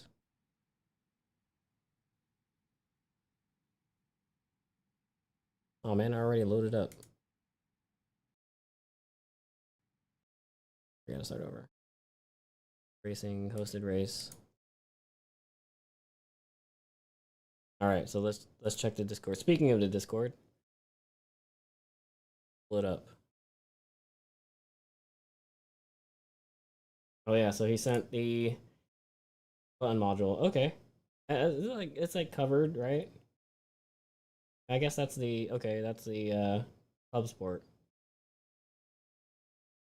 You can't really. Oh, that's nice. Yeah, little cover for the nice. Okay. How do you reach the buttons on top? I guess those are just extra.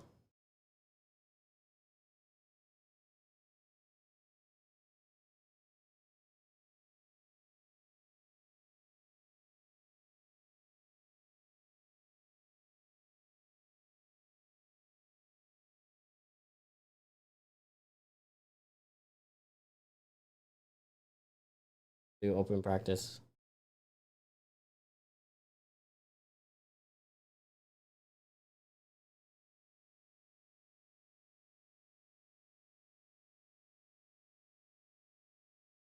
Yeah, just something real quick, just so I could practice my using the wheel.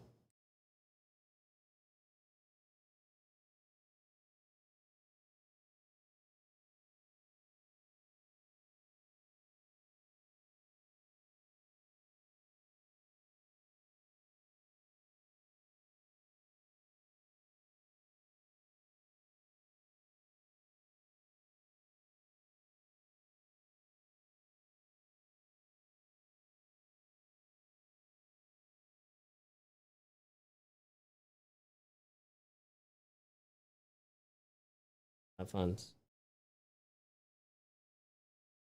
I think because I bought a car.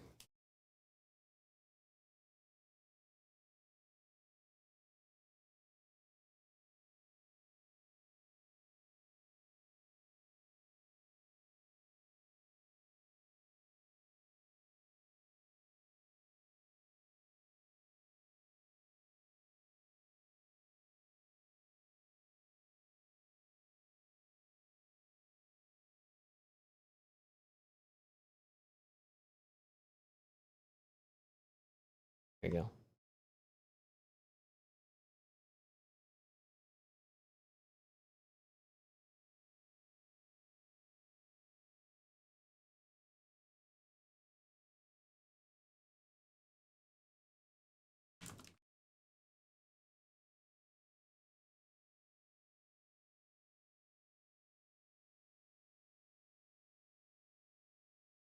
Oh my gosh, restricted.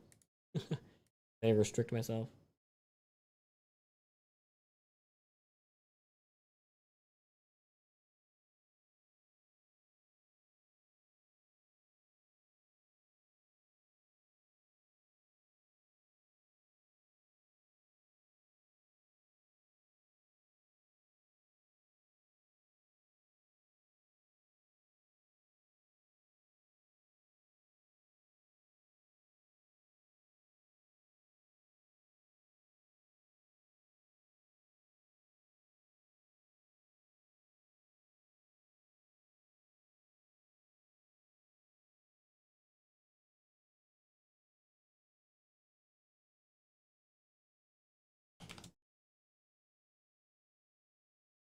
It's not letting me join, even though I created it. Weird.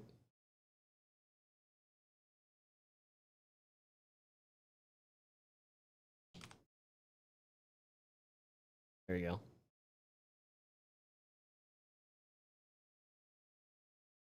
I guess it was still creating it. Takes a couple minutes.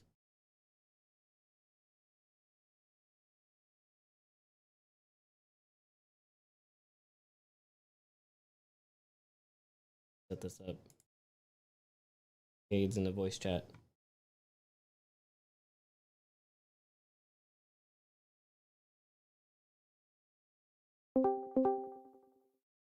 What's up, guys? What's up, Wendell? Hello. My bot is not working on YouTube, so I can't post a Discord link. Good.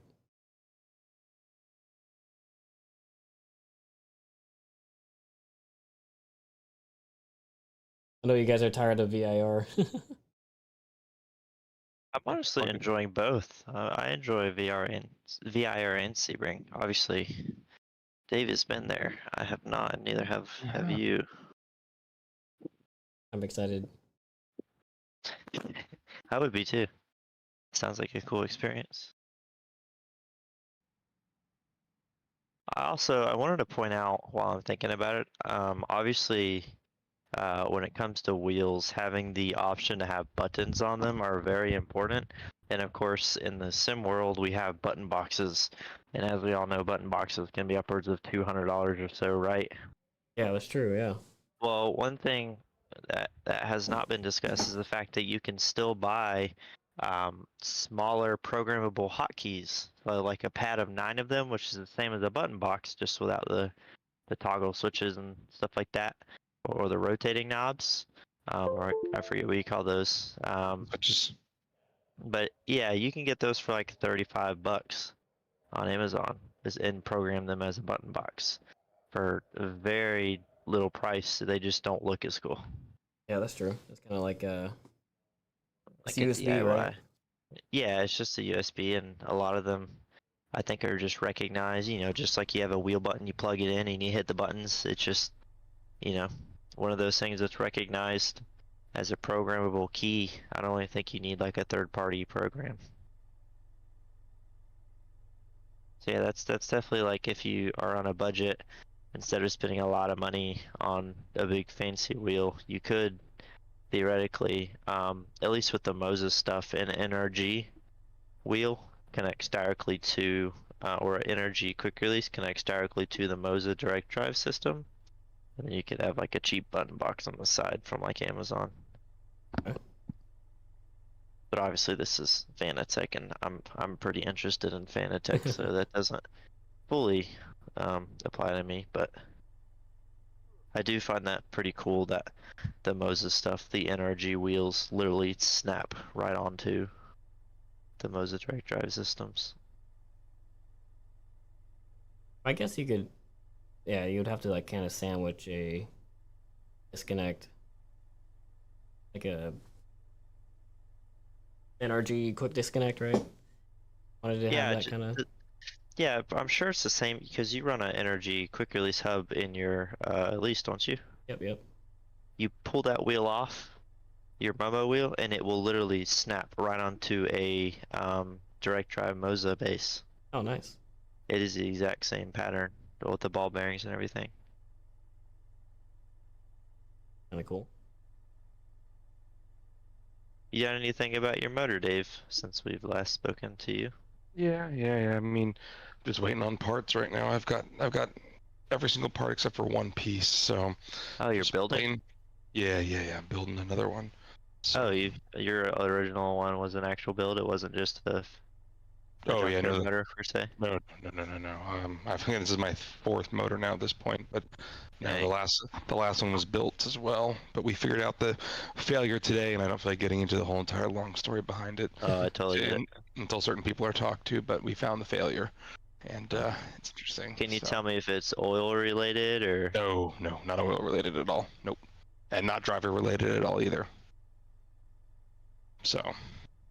Yup. That's weird. Anyways. Yep. You gonna post about that? We'll see. I might tell people about it instead of posting, but we'll see. We going for a drive? I see Wendell's in here. I don't see Kate yet. Yeah, Yeah. booting up. Sorry, I was being slow. I thought the server wasn't working. Yeah, it took a little bit. Let's What's see up? here. Joining in. What kind of settings you got, Wendell? Neil should hop in for a minute. Let's see here. 70. Ooh, it's a hot track.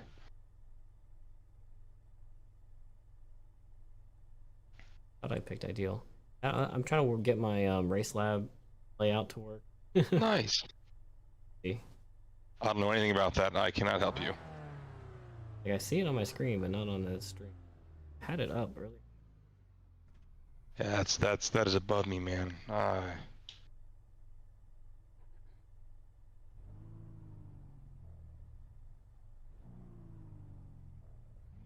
There you go. Now it's working. Nice. Oh, I hear someone about to do a burnout. It's me.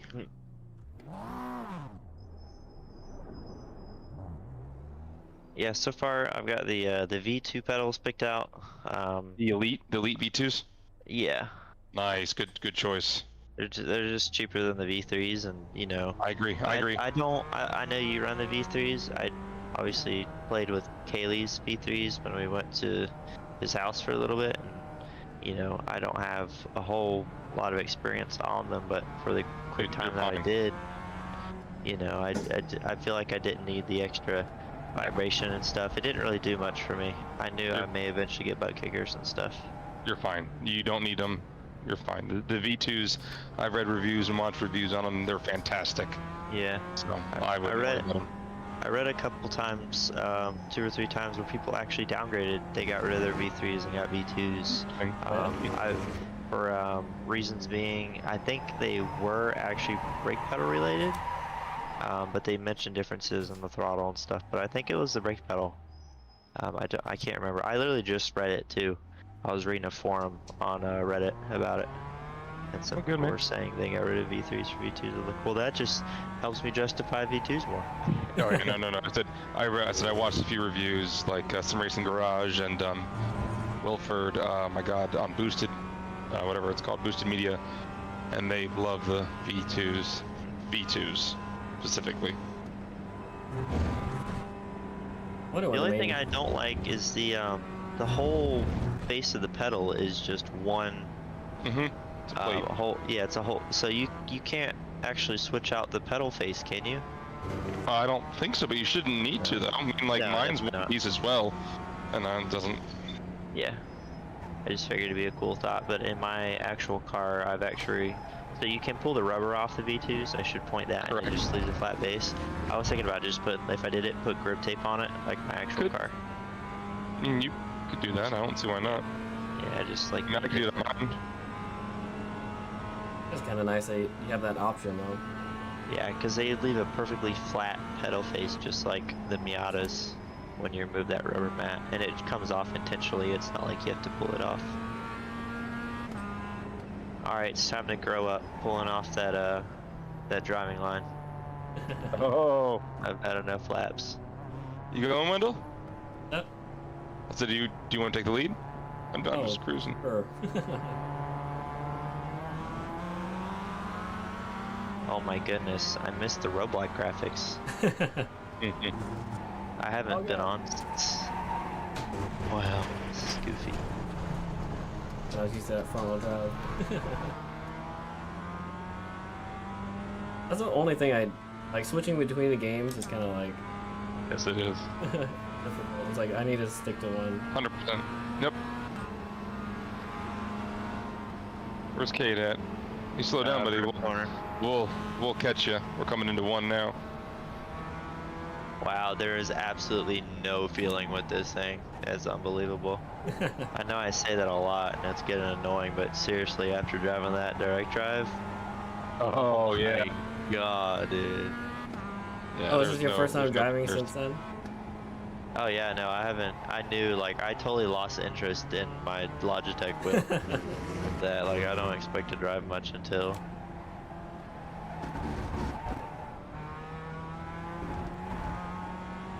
Which, not to talk down on the Logitech, you know, I've had it for like what I say 7 years. Yeah. It is done its duties. Pass inside.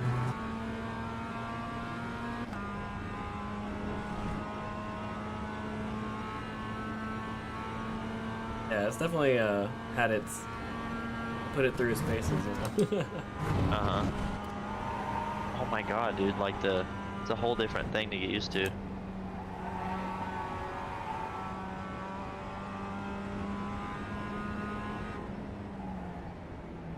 Oh yeah, dude.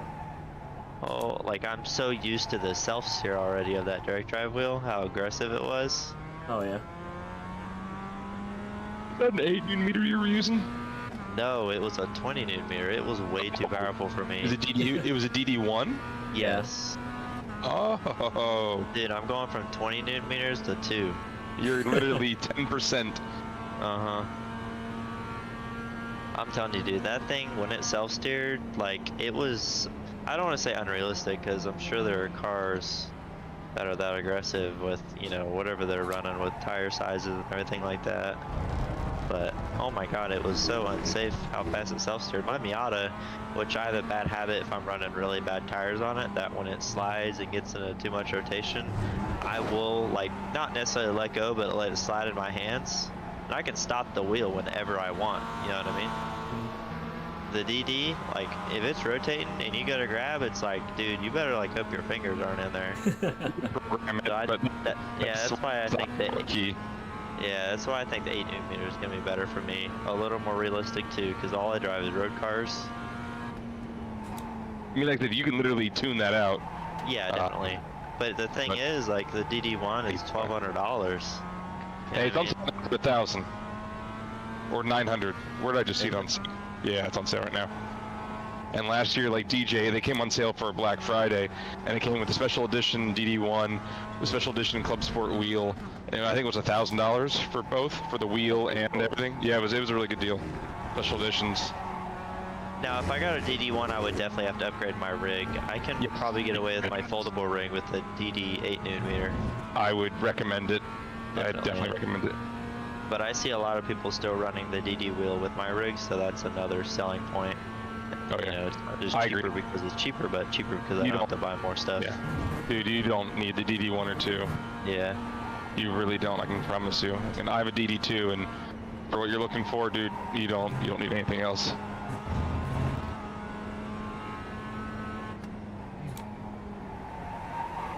Ooh, too much.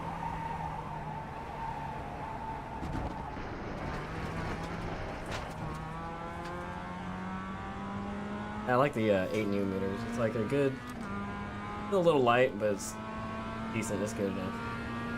Like you were saying, like the 20 is like, I don't know if you saw it, but I grabbed on the steering wheel while I was trying to spin out, and not with my thumb in the wheel, but just my wrist, like grabbing it, and it kind of hurt. I was like, oh crap! I don't know how to do that next time. I've seen people break thumbs, dude. I've seen people break thumbs. On them before. Yeah. That's why when like people ram me or something like that for fun, we're playing tag, if it catches me wrong, it'll snap your fingers. Oh man. Yeah. That's why you gotta be kind of not mean. Like, oh man, now I feel bad when we play around. Yeah, it's fine. Dude, they've started it. Yeah, right. It's fine. A bump draft. Bump draft. I have that pretty much turned off, so.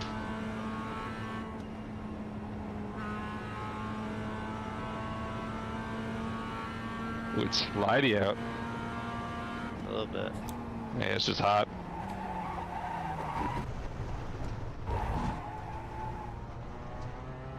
I got a penalty to serve anyway. You can just turn it off.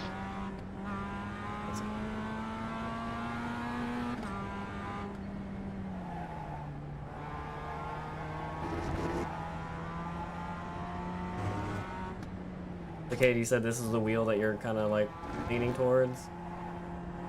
Yeah, yours is the different shape because I guess it's the PlayStation version, right? Yeah. But yeah, the same wheel. I'm just not necessarily looking at the ones that are cross-platform play with consoles. I have an Xbox, but I don't really use it anymore. I'm gonna set it up as like a you know, a fun game. I really want to get a PS4 or PS5. Kind of off topic, but I used to grow up playing Little Big Planet. Okay. Oh, good game, great game. Dude, that's my childhood, and it makes me so happy thinking about it. I was a PS3 kid. Nice. Then I got an Xbox, so I want to get a 4 or a 5 so I can play Little Big Planet again. It's a great game. Which is the only reason I would even consider getting the DD that's cross-platform play, but at the same time, why would I do that when I have a PC? Bingo. There you go. Yeah, Then I have this triple monitor set up and everything like that, so it would just, I don't know, it wouldn't be worth it. Because I'm not going to play Gran Turismo 7 or anything like that. yeah, because then you would have to get a PC. single. Mm-hmm. You imagine having a triple monitor set up and only playing on the middle screen. Yeah. Oh man, I keep catching the. Oh man. Oh, Cade, you're gone. Yeah, I'm still getting used to that self-steer. Or that lack of.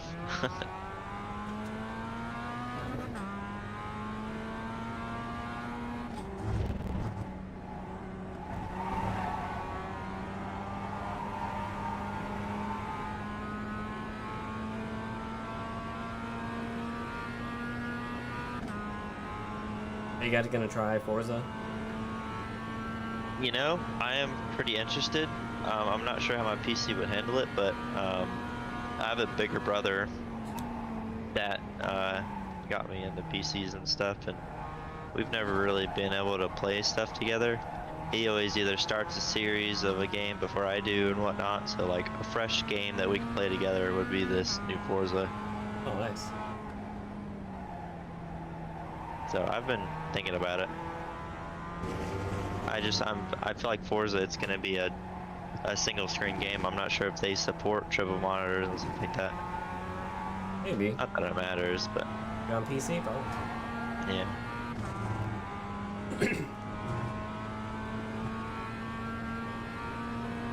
Also, I will say that obviously comfort is way more important than equipment when it comes to sim racing.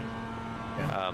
You know, better equipment doesn't automatically make you faster, and I say that because I have a PB of a 209.6 with my Logitech stuff, and I definitely did not run a 209 there. Oh yeah. I mean, I think over time, right, you'll get Definitely. used to it. And it'll be better in the long run, but that does not mean you can't run the same times with the Logitech setup. It's just, That's what they say. it's all guesswork. It makes you more faster. Better equipment doesn't make you faster. It makes you more consistent. Yes, which over time lets you be more in control, and you know, you grow at a faster rate with better equipment. It's true.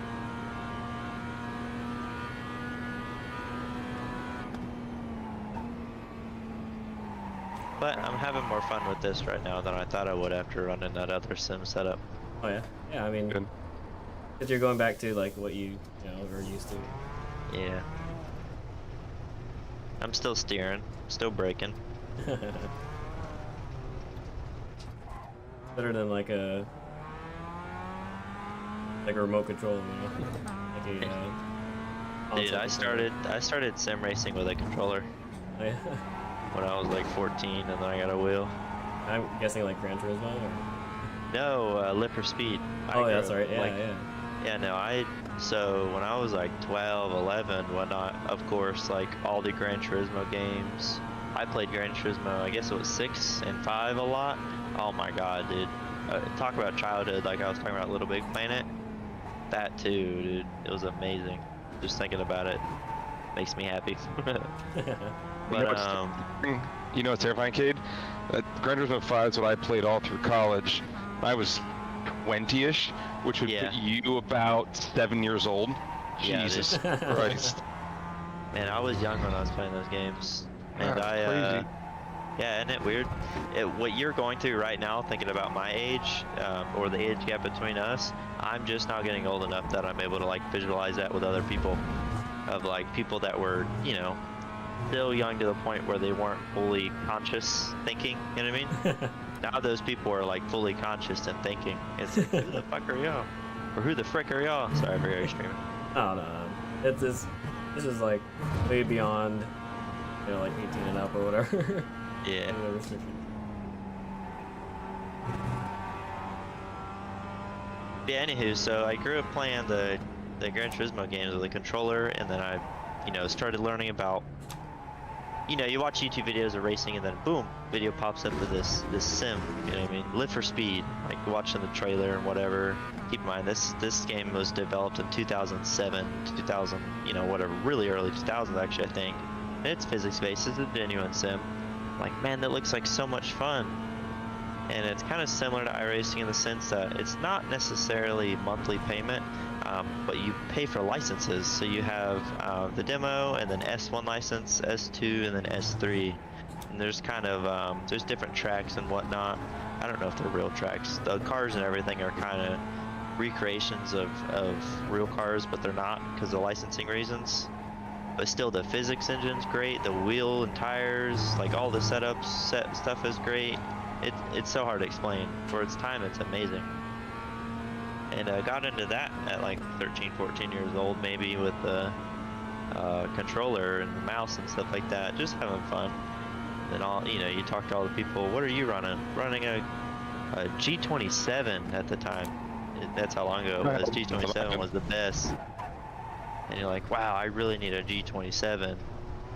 Then the G29 comes out, and you're like, Mom, I want this for Christmas. Gets it for Christmas, and you're like, wow, this is a whole different ball game. Let me tell you, going from a controller being like fast with a controller in a sim to going to a wheel and feeling like you're a total nerd, not knowing what you're doing, it's like, man, why did I even waste some money? Just keep a controller, but you put your head down and you figure it out. That's why in a humble way, like, I feel like I'm a pretty good driver.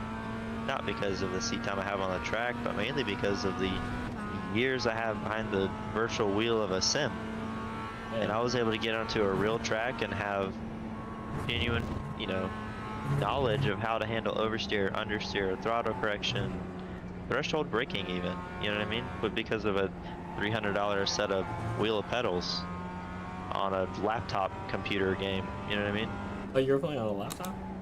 Yeah, laptop screen, yeah. Oh, laptop screen. I'd sometimes hook up a cheap TV to it, you know what I mean, to be a little bigger, but still pixelated. But that simulator doesn't take much to run. It's very basic in the graphics department.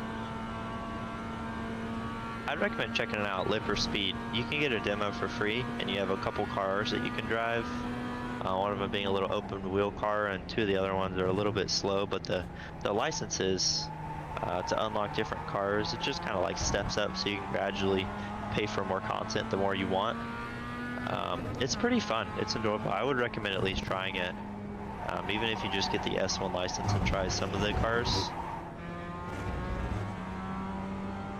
It's cool to see because it was one of the, I don't want to say original because really I'm not that cultured with what's original, what's not, but I'm pretty sure it's one of the first, and it's a really good platform. I still play it to this day. Kind of like funny how, like, I think earlier we were looking up the last time it was updated, and recent. Yeah, no, dude, they're active on Twitter. Yes, it's this guy. God, what is his name? Some Swedish guy, I think, and obviously I'm sure he's moved out into video development and had other people help him, but it's also strongly held together by the community. So I think we chatted about this in just when we were off stream.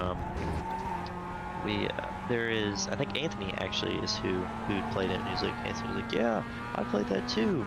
There's a server or a lobby in there run by a group of people, have been for years since this game came out, called Test Drive, or TC City Driving. And essentially it's, it's on the tracks or whatnot, but they paint lines in the middle of the track and separate the lanes, and you can have cop rolls and stuff, and it sounds silly when you think about it, but there's genuine licenses. They have a website. You have to take tests to get these licenses, and it's like a whole different world and game inside of the simulator, and it just kind of opened the possibility of it with a great physics engine, super cool like platform, and allowed like a cops and robbers type of deal with fantastic car setup, and everything like that. So it is definitely something you should try. Kind of like, not MMO, but like I don't know. Yeah, so you can have like upwards, and these lobbies get full even to this day, and they're like, I think 40 cars max. So there's like 40 cars running around.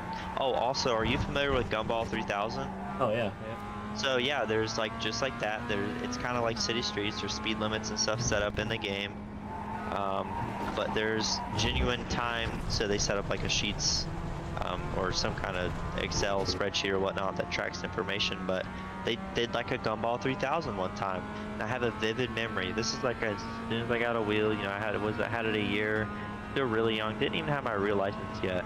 Home from school over the summer. Mom comes in my room. You know what I mean? Hey, we're going out here. Do you want to go? No, no, no. All seriously, I've got a Gumball 3000 to do here.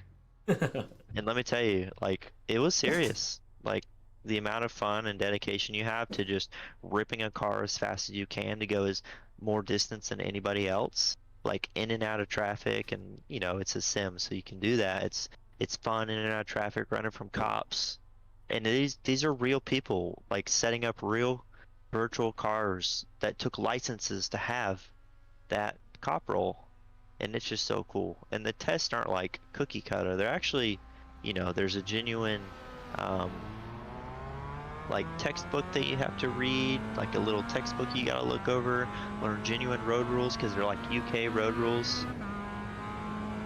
It's super cool, dude. It's a whole different universe in that thing. And I think like a game like that, it takes the community, like to build it, to survive that long, and have all those different features, I guess. I'll put it this way. Yeah, I'll put it this way. I obviously said I've been around there for a very long time, since I was really, really young. There are people there that when I was 14 years old or whatnot, whenever I started playing that, right, that and that hasn't been quite 10 years ago, but almost a couple years it will be. If I go in there now, if I hop in a lobby, half of those people at least will still be in there that play all the time. Nice. Yeah, from like 10 years ago. And you'll go in there and they'll remember you. And there, there's obviously a forum associated with all that. So yeah, it is a really cool community. Yeah, I don't think I'm running a 9 flat, Dave. I know I just recently said that the wheels don't make you faster, but I'm gonna use that as an excuse. I'm just messing around, dude. I haven't run anything fast yet. Of course. So yeah, I'm messing around, and he's like, "What are you running, 9s?" Running 6s. Yeah.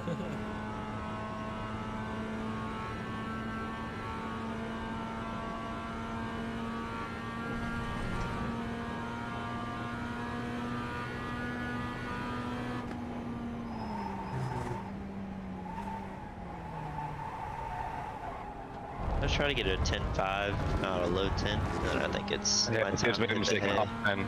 Damn it. 3 10s. There's a low 8 in the car right now. What is your PB with this car? It changes, remember? It changes all the time. It's because of the tire temperatures change, or tire physics and all, stuff like that. Uh-huh. I think I've done, I don't know, I can check here in a second. On the most current tire model, I am at a 7342.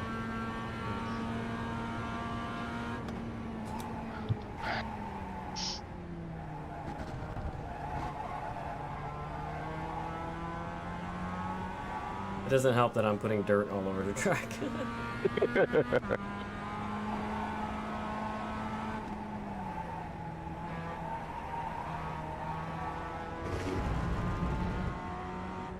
But what are we doing Wednesday? Are we doing Mustangs and? Ooh, yeah, that. Anthony has been, I believe it's Anthony, has been very adamant about doing Mustangs. Yep. Is that a car you have to pay for? Yeah, unfortunately. Alright. I'll snag it. It's an old car, so it may be cheaper. It's H like the pattern, old nice. 08? Oh man, I don't have H pattern. Oh, it's H pattern only? Well, no, I mean, you can use, obviously, shifters, but it's nice because it is like one of the only H pattern cars left in the game. Okay. So I'll swap mine over to H pattern mode. Be fun. That does Road sound- Atlanta would be fun too, but Wait, where? I said Road Atlanta would be fun with them too. Okay, let's try it. Do Road Atlanta. Yeah. Oh, Road Laners in iRacing? Yep. I Really could good have to version, too. download that because I'm not familiar with Road Atlanta. Road Atlanta's awesome. That'd be good for me to Absolutely. learn. Very good. Anything localish, anything in the southeast, I recommend to purchase for iRacing. And all these tracks in real life are pretty high power tracks. Road Atlanta, yeah. VIR, yes. Sebring, yes. Roebling, no. CNP, Roebling. no. My car will fly at Roebling. CMP is not a high horsepower track. Barber's not a high horsepower track. I'm excited to try my setup at Roebling before I go to more power. Yeah, you should definitely try to get there. All the sweepers, those are fun. Oh, Oh, my yeah. god, dude. Last time I was there was before the repave, stock bushings, $250 coilovers. Oh, Like, I think I said it, stock bushing, no aero, old tires. No, actually I had fresh RT660s. I ran a 125, which actually was pretty quick for the pre-repave and the way my that's car was actually set very up. quick. Yeah, That's yeah. very quick. That was a stock Miata, essentially, on 225 tires. It's literally a Miata S2000 track.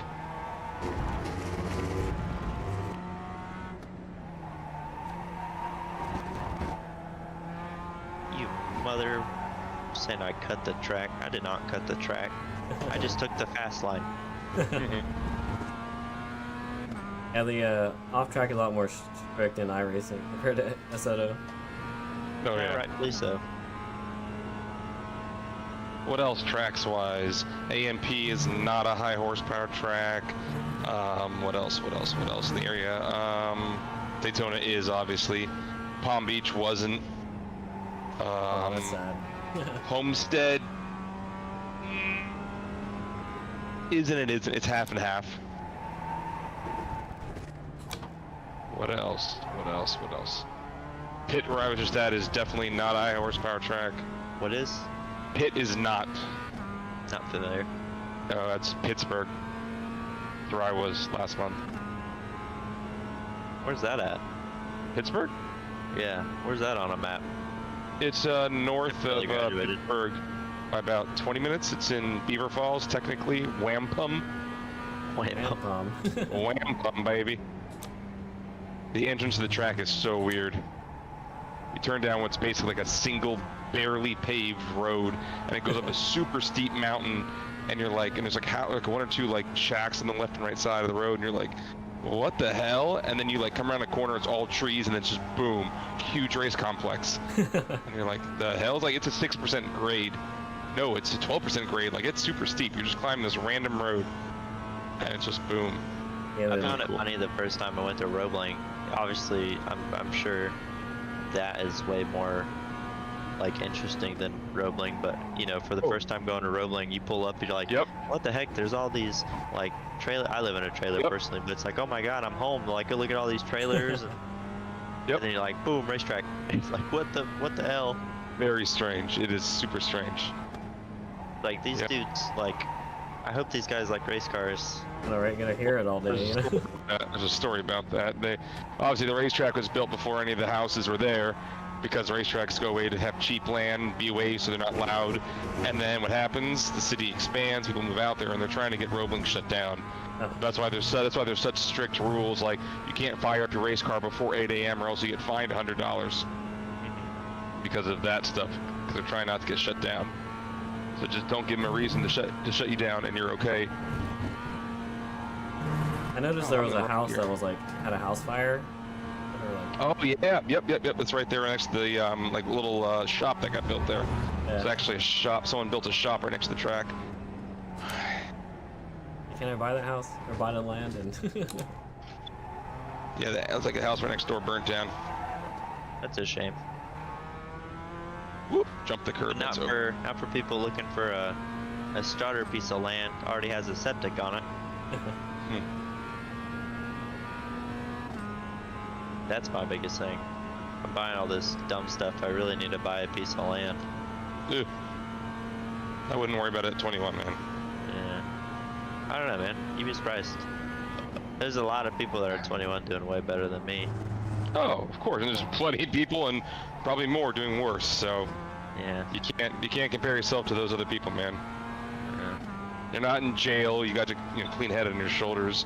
You're having fun. You're happy and healthy. I imagine. You really can't ask for much more. Today's social media and whatnot, everyone obviously posts all the good stuff and all the happy stuff, and it can really make you feel like you're not far enough along compared to the people your age or older or less. And it's like, that's not real life. That's not what's actually happening. Like, that's why I post all my failures and all my mistakes, because like, Yeah. I want people to be able to relate and be like, oh, people make mistakes. It's okay. It's not all sunshine and personal records and track records. It's not. Definitely. A couple years ago, I realized that, you know, I think I already had this conversation, at least with some of you, where like at a certain age, you know, from let's say 16 to 18 or whatnot, like that's where you grow most as a person, and where you decide what kind of person you're going to base yourself off of. And a couple years ago is when I learned, like, the sooner you admit like faults and like understand that those are a positive, like that's who makes you who you are, the happier you're going to be. You know what I mean? Like being able to admit failure, like verbally, especially to somebody else, like that's huge. I didn't realize it was that huge until I admitted like that. Yeah, you know, I actually- that was perfect. I grew the most from about 21 to 25-ish for me. Yeah. Oh yeah. Why? We had that conversation too. That I actually had this conversation at work. I have a guy that comes in and helps me. He's retired, whatnot, doing really well. He's in a fortunate spot. He's 48, I think. A good friend of mine. And he, you know, we have really good in-depth conversations a lot. And we kind of chatted and said, hey, like, you know, when you're 21, you turn 25, you look back at 21, you're like, wow, I didn't know anything. And then you you turn 30 and you look back at 25, you're like, wow, I didn't know anything. And you know, it just keeps going. The sooner you figure that out, the better. You just gotta be open to adapting. And that's why, like, when I talk to somebody, I focus on what kind of words they use, you know, or how they react. Like, if you say something to them and they 100% either believe you, or, you know, if I were to go up to talk to somebody and say a certain thing, if they could do a couple different things. They 100% believe you and take your word for it. Two, they shoot you down or are 100%, you know, to however they feel, or they're medium. They're open-minded. They don't 100%, you know if it's true or not. They just take the data and it, you know what I mean, they kind of grow from it, and it helps them decide how they feel about a certain subject. Kind of hard to describe, but like if they're open-minded about it, that's huge to me. Instead of being super stuck up and, you know, stuck on a certain opinion or a fact, if they're not open to learn or not, you know what I mean? I don't know if that makes sense. Yeah, we talked about that on, I think, Saturday? Yeah. No, I wasn't there. You could have been. No, I was at Volcano Bay with the family. I took everybody there. Oh, nice. Who How was it? that? Felix that drove 5 hours? Yeah, What's Felix that? drove 5 hours. Our buddy Yes. Felix drove 5 hours to get there. Oh, geez, yeah, it was 2 hours and 12 minutes from my house there, but I didn't get back from Volcano Bay until 4 p.m. Dang. Yeah, later than that actually, I think. That's a swim resort, right? What's that?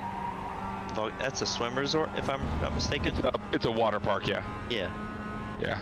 My girlfriend works for Universal and all that good stuff, Oh. so yeah. You have kids? No. My brother does with his wife, so we took them out. Nice. Treat the little ones. Yeah. I don't think I can't remember the last time I went to Volcano Bay. I'd never been before. Oh, okay. Yeah, I was like, okay, this is weather held out. It was fun. It's nice. Y'all know the big ball at Epcot? Or is it, Yep. the big golf ball looking thing? Yep. My family designed that. Really. Yeah. Space Really? Mountain. Wow. Yeah, I don't know much about it. I just, my mother growing up, I guess it's my uncle. I don't know. Couldn't tell you. It's someone in my family. But my mother and all of her family, or our family, used to go like through the underground tunnels and come in and out of that little ball, or big ball, I should say. Growing up, so they always got like backstage stuff. Yeah, that's pretty cool. Yeah. Yeah, my mom, I don't know if I said this either, my mom's actually the one that got me into cars too. Yeah. Cool too. And like Yeah. how you're saying like you're kind of like comparing yourself to other people your age. I'm like, man, you're way ahead as far as like what you enjoy. You know, you enjoy sim racing, and you're able to start early enough that you can get enough, you know, time in. Like it took me a long while before I figured out that it's something I wanted. Yeah, I don't know. I've always been like a big thinker and a big tinker. I've always, like, growing up, I always liked the thought of designing stuff. Like I was always like drawing down little sketches of trying to manufacture something, like a toy, and then I draw like little instruction booklets and stuff like that to go. I don't know. I've always been like that. I always loved CAD drawings and stuff like that. In fact, I took CAD in school. Oh, nice. Which is probably what I should have for work. I'd be a little bit better off. But I didn't do that, because I'm pretty interested in opening a wrap shop still. So working on that right now. And another thing, which actually comes from a family full of SWAT, law enforcement, and stuff like that as well. So being law enforcement is actually in my mind too. That's cool. Yeah. It's like a big difference, engineer or definitely, dude. I have so many different like interests. It's my biggest thing growing up is I have too many interests, and you know, all the time, and none of the funding to do, you know, as much as I want to go deep into all of them, which isn't a, you know, problem, because it really makes you penny pinch and do the best bang for buck for all of it. Yeah, so you still get to experience it. Mr. G29 over here, right? Yeah, damn 7 years. Shoot, even my Miata, I got that as my first car in 18, I think. So I mean, it's taken that long to get it to where it is now. So nothing happens overnight, and I know that for sure. Oh God, I wish it would be. Not really, because that would take the fun out of everything. The challenge would be gone. Plus, a lot of the time, like, seeing people who grew up from nothing get something because they worked hard for it, they appreciate it way more. If you see somebody like that's just handed stuff, it's almost like they don't know how to appreciate it, and I kind of feel bad. Yeah, because it's like that person, they may have everything they want, you know, let's just say California, for example, driving Lamborghini Urus at 18 years old. Damn, 18 or 87. Drop another second, I'm throwing $20. Yeah, I'm struggling now. Optimal's at 8.1. Just can't piece it together. Man, it's fast. Yeah, more than 2.86. Yeah. All those people are just driving like Lamborghini Uruses and stuff at 18, 19 years old.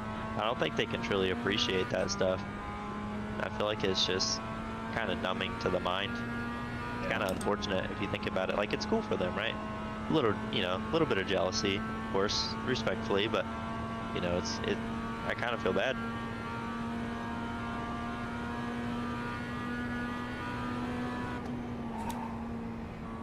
Agree. Like you were saying, like, do they get the enjoyment out of using it? Yeah, sure, but do they get the enjoyment out of, hey, I made this happen? Exactly. They get the enjoyment of, wow, everybody gets to see me in this thing. Yeah. Not, hey, I got myself here. Which, you know, I've been pretty fortunate growing up. I haven't had to work super hard for everything I've got. Only a couple things. I've had a pretty supportive family. I was a little spoiled growing up. Not too spoiled. You're like talking about people you know, like Lamborghinis at 18. You do not have that, right? It's Yeah, like, I don't think definitely. there's different levels, you know, like. Yeah. Hey, call I it? just want to So- say real quick about the dirt. Obviously, slippy dirt is gone. Now we got grippy grass. I was just sideways 2 off, so my 2 rear tires off. And I'm wondering if the physics work like the more horizontal you are through the grass sideways, the more grip you have. Because my rear end just dug in and threw my front wheels back straight and straightened me back out. Kind of like as if my wheels dug into the ground. Similar to how rollovers happen if you're all 4 wheels off in like a sand pit. So I wonder if the physics work that way. I don't know. Because it sure as hell just straightened me out like nothing.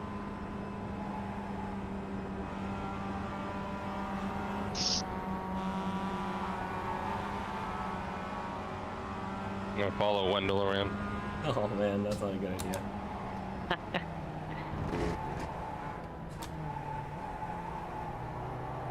Yeah, this lap doesn't count anyway. Hey, all I need is tires, like a wideband sensor. The Tahoe's all done. I did that all last weekend, so I got that running. Oh, nice. Oh, that's nice. So that was cool. Got my car loaded up with the splitter, and I posted in Discord about the CAD ramps, race ramps that I'm gonna do. So there's also this, obviously the inch thick pink insulation foam you can get from Home Depot. So I think I've mentioned this to you guys. You can build like foamy campers out of them, which is there's a whole community based around. So the stuff is like super thick, like strong for what it is. I'm thinking I could also build it out of that stuff and coat it with some kind of fiberglass or whatnot, or Foamy poor man camper? fiberglass, which is We'll have to cloth. make it heavy. Yeah, that'll be heavy. Yeah, which wood sheet of plywood I think is about 60 pounds. You can build 2 ramps out of half a sheet of plywood. So, you know, 15 pounds a ramp. That's really not too terribly bad. There's no way. She plywood 60 pounds? I mean, A 3/4 inch plywood. oh, okay. Okay, yep, I agree. Okay. I was like, And it takes half a sheet of 3/4 inch plywood to make 2 ramps that are about 8 inch thick. Because they're actually 0.70 is the actual thickness. yeah. And obviously, you know, separated that 30 pounds divided by 2, 15.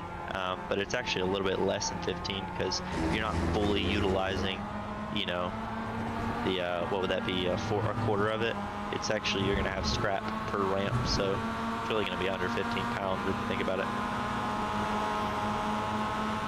But really, it may only actually be like 40 pounds, because I'm pretty sure I can pick up a sheet of 3/4 inch plywood, and it's not much heavier than a bag of dog food, I don't think. Then it probably is. Honest.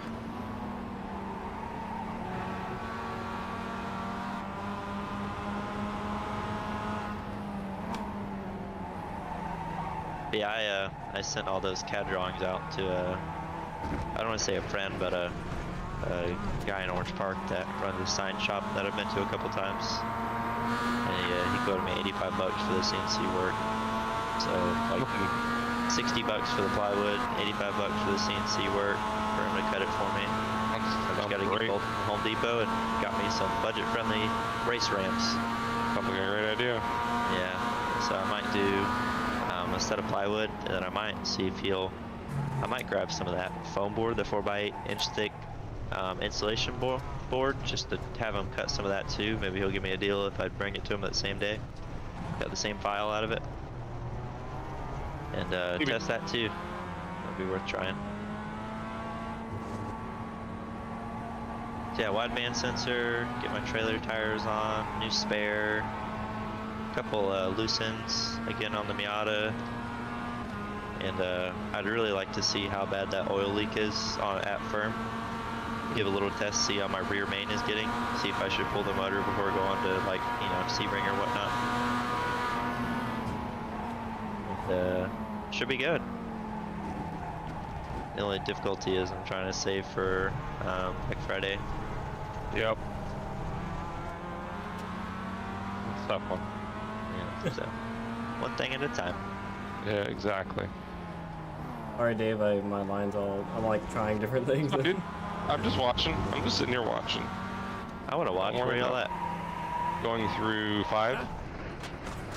I'm literally on Okay. the exact half of the track. I'm gonna wait on the main straight for you guys. Oh, okay, we'll come around.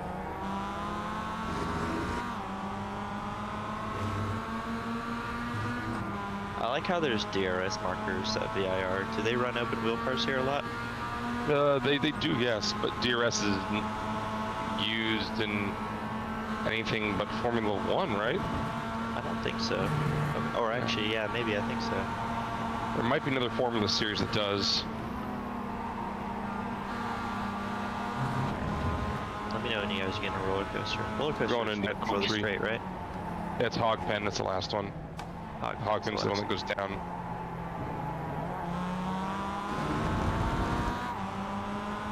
So there's the S's. What are the S's called? Just S's. The climbing S's. Climbing S's, and then there goes the South Bend, which is where that drainage And the loop is. left-hander. Yeah, that's that left-hander. Then he goes up after to that- Oak Tree, Okay, that's and then a it's treat. and then the back straight, and then you go into roller coaster, and then the roller coaster runs down into Hogpen. And there's an actual name for turn 1. I think it's called the oh, Wendell's gone. It's called the what the hell's turn 1 called? That what it is. Big bend, big curve. I don't remember. Alright, coming into Hogpen now. It's called Hogpen because this is where the physical Hogpen was, right? Very good, very good. Yep. There's There a used to be hog pen? hogs. Yeah, there used to be hogs, but they used to keep hogs here. Sorry, Wendell. Oh, that's all good. Is there any damage on or no? No, it should be off. Okay, sweet. Oh man, my frame rate just like, I don't know what it was. Sorry, I'm running on you. I'm bleeding my Leica frame rate onto you. Affecting us. Yeah, too bad you guys aren't close to me. I'd love for you to try out this whole rig I've built. Oh, Well, man. how far are you from Lakeland? I'm in North Orlando. Oops. Okay, so you're kind of out of the way. Let's go, I mean- Wendell. Which way are you going to Lakeland? I go on the west side. Of So Orlando? down 301. Oh, you just killed Oh. Wendell. No, I was on Oh, the that's left not side. Hey, Wendell. Okay, so you don't go 95 to I-4. No, that's on the opposite side. It is southwest of Orlando. Yeah, I figured. About an hour from Tampa, I think. Yep, oh, I know where that is. I'm just curious on which way you used to get there. So yeah, you're going down 301, 75 or whatever that is. So you can rent those little houses right there? Yep. Yeah, yep. We tried to, but we were way too late. Yeah, book away in advance. There's 3 hotels on track. And there's the ones on the start-finish straight. You can rent those, and they have garages too. And then there's the actual, there's the actual hotel, the big white one. Those are the 3 on property. You can camp. And we got a farm. We rented a farm when we were there for the 24-hour race. That was super cool. A farm? Yeah, it was like an actual full farm in, like, it was actually being used. It was really cool. There was like 12 of us. Yeah, it was really cool. Bunch of hiking trails. It was awesome. That was a good time. Minus the fact we didn't finish the race, but that's okay. Damn, you just made that shit. Yeah, I'm like, I'm breaking there, I gotta work on it.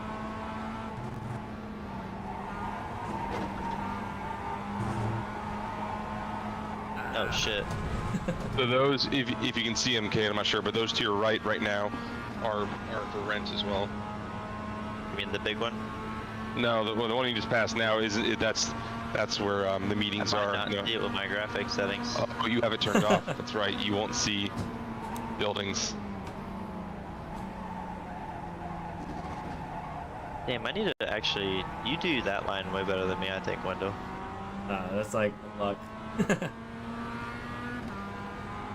I think turn 1 is my biggest killer when it comes to time. I mean, you saw with me and Neil. Oh yeah, that was like, He gapped me that first corner. They're like red the whole with time, the and then BRZ. like, you catch up to them. Who was fastest at the party? I think Cade was, right? Well, so I pretty much gapped everybody with a almost sub 2 with the Civic because I'm pretty comfortable with slowing the car down. Civic TCR here, I think, at this track. Oh, okay. And then we switched to the Spec BRZ or the Cup car. Ugh. And I did a couple laps for the first time, and then I think Neil followed around my Ghost, and he absolutely did great on the first corner. Kept doing great on first corner, and I also brake really late, and I guess it's called the hog pin after this straight right here. Sorry, it's hard for me to talk. Roller coaster. Drive. So roller coaster, Okay. I was braking so incredibly late, and he started transferring his braking line over there, and he got comfortable with it. So that first corner, I think, is what got him to get me on the He loves the BRZs. car, though. I hate that car. He loves that car. Yeah, I like it because of the rotation. So I brake like super late Yep. here. Which I have a better line, but I love that corner. This is hog pen here. Be cool that it used to be a farm, and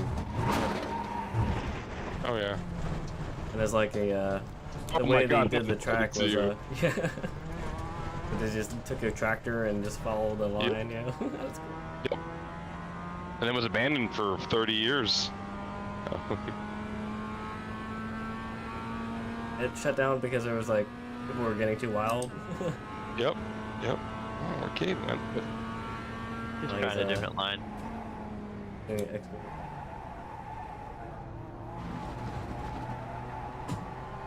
Just exploring a little bit. Oh man, my wheel like did this weird jerk, like snapped back into place. Well, I guess I'm not buying Fanatec stuff. Lost all interest. I want to see your line, Cade. You know. I'll have to focus a little bit. Also, I'm not fully comfortable with this Logitech after playing that DD. I'm playing off a visual, not feeling. That was a pretty big difference. Dude, it's massive. It's unbelievable. I mean, you know, you did the exact same switch, didn't you? Yeah. It I don't makes know, this should I feel sell like mine a 29 fun wheel. or keep it? Or I don't You know. just won't get any money for it. I would honestly hold it in the back, and it's a fun wheel to take to places for somebody who doesn't have a wheel. Let the kids play on it when they're old Also, enough. your kid, exactly, true, where yeah. your kids play on it. I was just about to say that. Sorry, You Cade. can't, because you can't get anything for them. Yeah.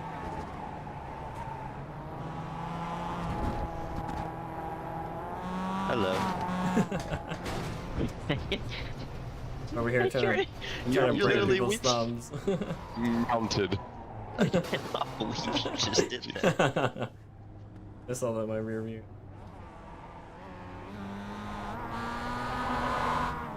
I need to actually go watch that.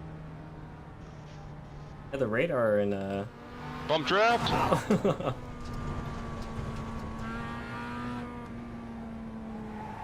you break thumbs off. Here's the chicane right here. The old chicane. Yep. Yeah, that's a lot sharper than I thought. Yep. The one in Roebling's even worse. It's said like a it was motorcycle launching. chicane. Holy shit, to your right there? To the left, yeah. Left. You're going on the back straight? I'm watching you now. Oh, we gone. We passed. You're coming into hog pen. Out of fuel. Yep, there it is. I was like lose a lot of traction there, going like catching air.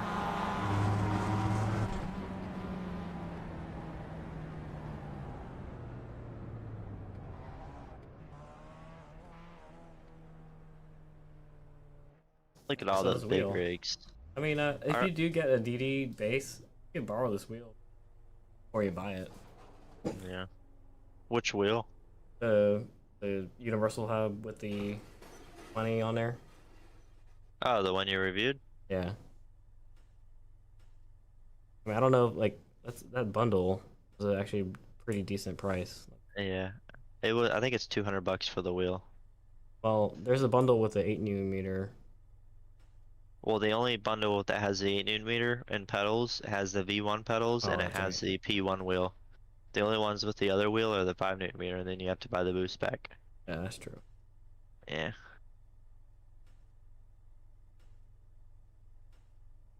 And you're in an Oh, exciting place. You could fit your kit together. But yeah, definitely take your time because I rushed into it and then got stuff I yeah. didn't want, right? Oh, dude, I've been shopping for years. Like, I've always been kind of on top of this stuff. It's just like, man, it's always been money. Because, I've been shopping for this stuff since I was making $11 an hour. And $11 an hour done by direct drive stuff. Let me see. But yeah, I definitely have to like um make sure I get the right stuff. But I kind of like it because you get to penny pinch and really makes you really dig in and make sure you're buying the right stuff instead of just being like, oh, I can afford this, just buy it. And it may not be what you really want. Yeah, that's true. Yeah. So it's a good perspective for sure. Let me read you my cart real quick on Fanatec. Obviously, I've got the 8 meter CC. I've got the exact same wheel that you have, but in Alcantara. And then I have the V2 pedals for a total of $800, $799.85. Good. Just obviously there's no shifter there because I'll wait on that because everything in iRacing is pretty much sequential now. Yeah. Which I Yeah. really like the sequential um, wheel. I really enjoyed that at Kaylee's Oh yeah, with yeah. the sequential shifter. Yeah. Very like springy, right? Yeah. Neil was Neil was like, "Why are you putting so much effort, dude?" I had to. I'm a little dude. I actually had to put some effort in that little thing. And we kind of had it with Damn. set up with the sphere. I mean, like, want to have the vertical stick for the sequential, right? But it's all good. Does it come with little knobs or just one? Yeah, Two. yeah, it comes with two. You can choose. Let me look. I have my other one somewhere. I just gotta. Oh yeah, I see it. So I actually lied. I did run a direct drive system a very, very long time ago. It was when Autobahn Raceway had sim setups. That's right. Yeah. Yeah, Oh, so I knew there was a Spec Miata guy in there that actually ran the sim rigs. That's how I met him. His name is, oh shit, what is his name? I could tell you if I went on Facebook. His dad, I think, is John something. I don't know. But he's got a mullet and stuff. Pretty cool dude. I wonder what they did with those rigs. I know, dude. And because he said he got to handpick all of them. Like he handpicked the stuff, which was pretty cool. But the only reason I say that because I remember that shifter head or the shift knob.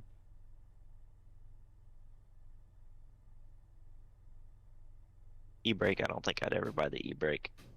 I only got it for like arcade games.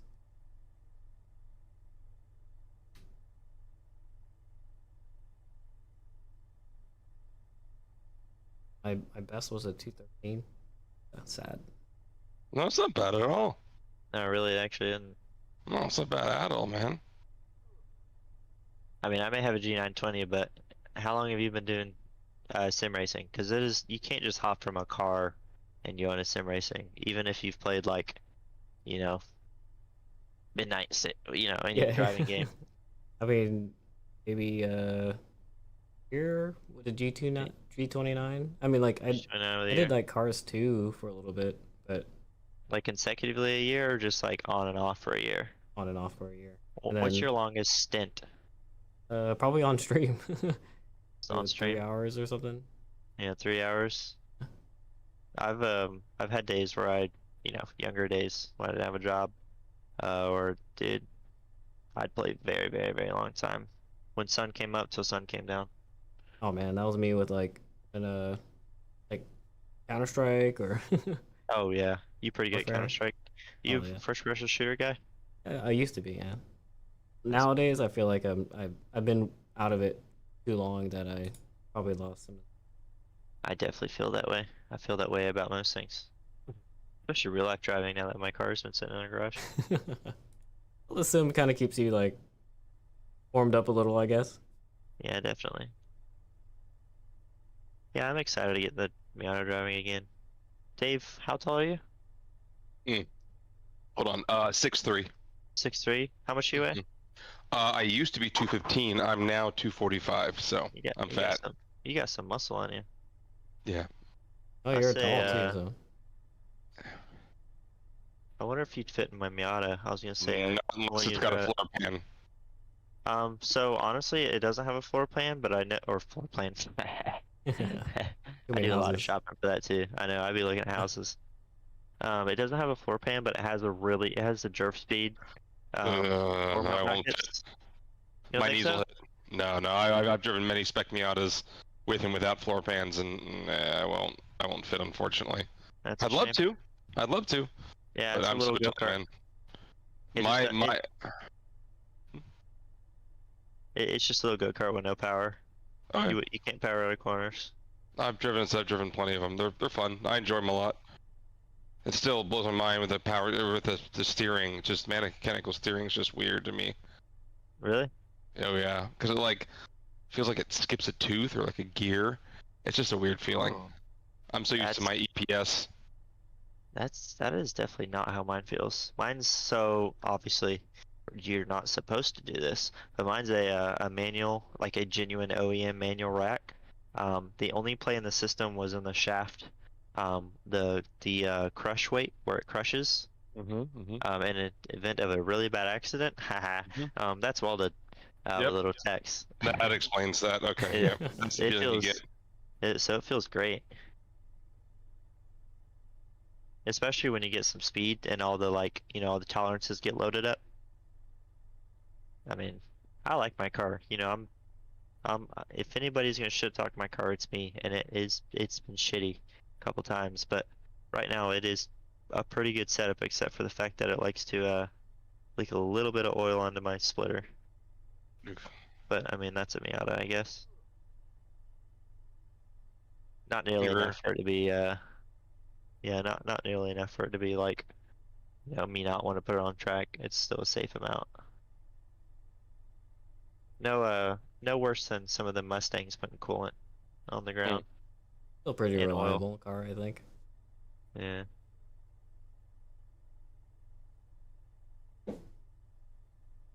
Long Beach, holy shit, holy crap. Let's see. I'm looking at AMP. AMP. What do you mean? Or not, I'm sorry. Oh, Road God, Atlanta. yeah, sorry. No, I was like, wait a minute, what? Yeah. How much is it right now? Um, I think I already I'm bought trying to, it. when I say I'm looking at it, I meant I'm looking for it. Oh. Well, they're in And alphabetical order, so. there it is. I had to type the full name. Oh. It is currently 15 bucks. 1495. Yeah, 1495. That's what they all are. Brazelton, Georgia. Yep. I'm gonna look at the Not far from calendar where you're real at. quick. No, I'm right. December 3rd? On? Is Third, when you're going. fourth, second, Yeah. third, fourth. Yeah. My birthday is the 5th of November. I think I'm gonna do Ah, confirm there. remember the 5th of November. Yeah, I remember you had your birthday party there last year, right? Yeah, yeah, That's pretty cool. yeah. I didn't pay for a track day or anything, but I I had a bunch of friends show up. It was a good excuse because I made some of my friends that had never tracked before track, so Nice. that made me feel good. Yeah. They enjoyed it. All right, today is the 2nd. Um, and it looks like NASA Sebring is next week. John Yep, told me about that. I told him I'll be there. I probably wouldn't make that, but I would love to go. But I think I'd rather wait Go for hang everybody. out. It's a long drive. You can just go and hang out. That's what I'm doing. I'm not Yeah, technically driving. yeah. I Technically. can't handle that drive right now. Oh, you're using the Google Calendar? Yeah, that you made. The VIR is Yeah, the good. weekend after. Yeah. Yep.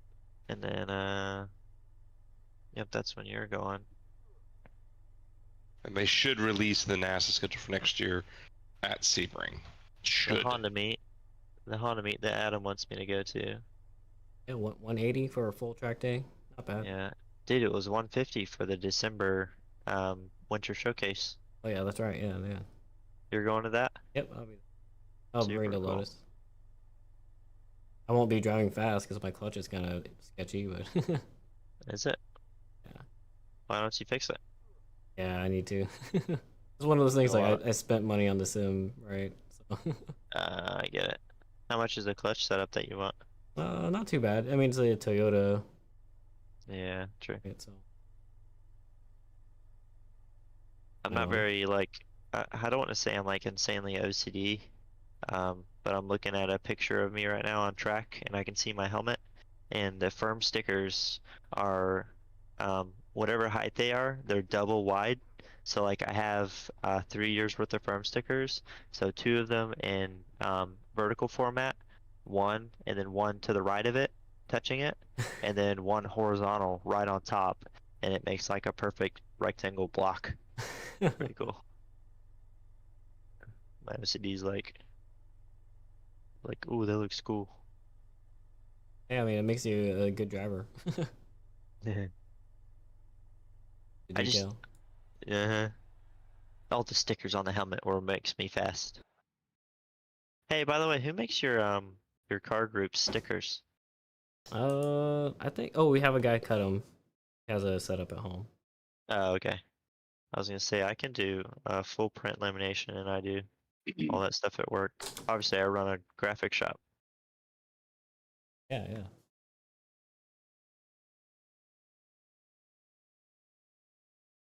Which reminds me, I have a plotter at home too that I'm thinking about selling. Upgrade. Yeah, well, I have one at work that's $8,000, so I don't really need this one in my room. I haven't used it in a decade. Not really. I've barely been alive for more than a decade. Hey, there you go. Sell it and make some money. It'd probably make like $100, but hey, $100, $100. I've seen what some people do for $20. This is probably a better option for $100. Facebook So y'all, Marketplace, you know. y'all are gonna go to barber? It's on the calendar, but Probably not. may or may I not. went. It's awesome. It's crazy. So y'all are going Sebring in 2 weeks? No, 3 weeks technically. Well, no. It's technically it's in 11 days. Is that 11 days? 6, 7, 8, 9, 10. Yeah, we leave it in 11 days. Yeah, 5, Friday the 6, 13th. 9, 10, 11. Yeah, Friday the 13th. Am I looking at the right thing here? NASA VIR? No. Oh no, for Oh, them. I thought you You were talking about said Sebring. Sebring. Yeah, you just said Sebrings in 3 weeks. Oh, sorry, I'm an idiot. Yep, Oopsies. VIR on the 20th. Should be 18 days then. Or yeah, 18 days away. We're leaving Friday morning early. Yep. This is how late it is. I'm like, how the hell did you count that many squares that fast? I mean, thinking you just do 20 minus 2. Yeah. Like, damn, you fucking genius. Math. Yeah, math. What's the Math. stonks? Stonks, but math version. So anyway, we got yeah, we got a couple. Oh no, that barber same weekend. Damn, actually, you got multiple barbers on here. Yeah. Different groups. We put on the calendar. We put NASA, track days, CCA. So I liked running with just Track It. That was enjoyable at Roebling. I don't know if you guys have experience with them. I know some of the guys have, but I haven't. Have you, Dave? I'm NASA pretty much 99.99999% of the time. You're fancy like that.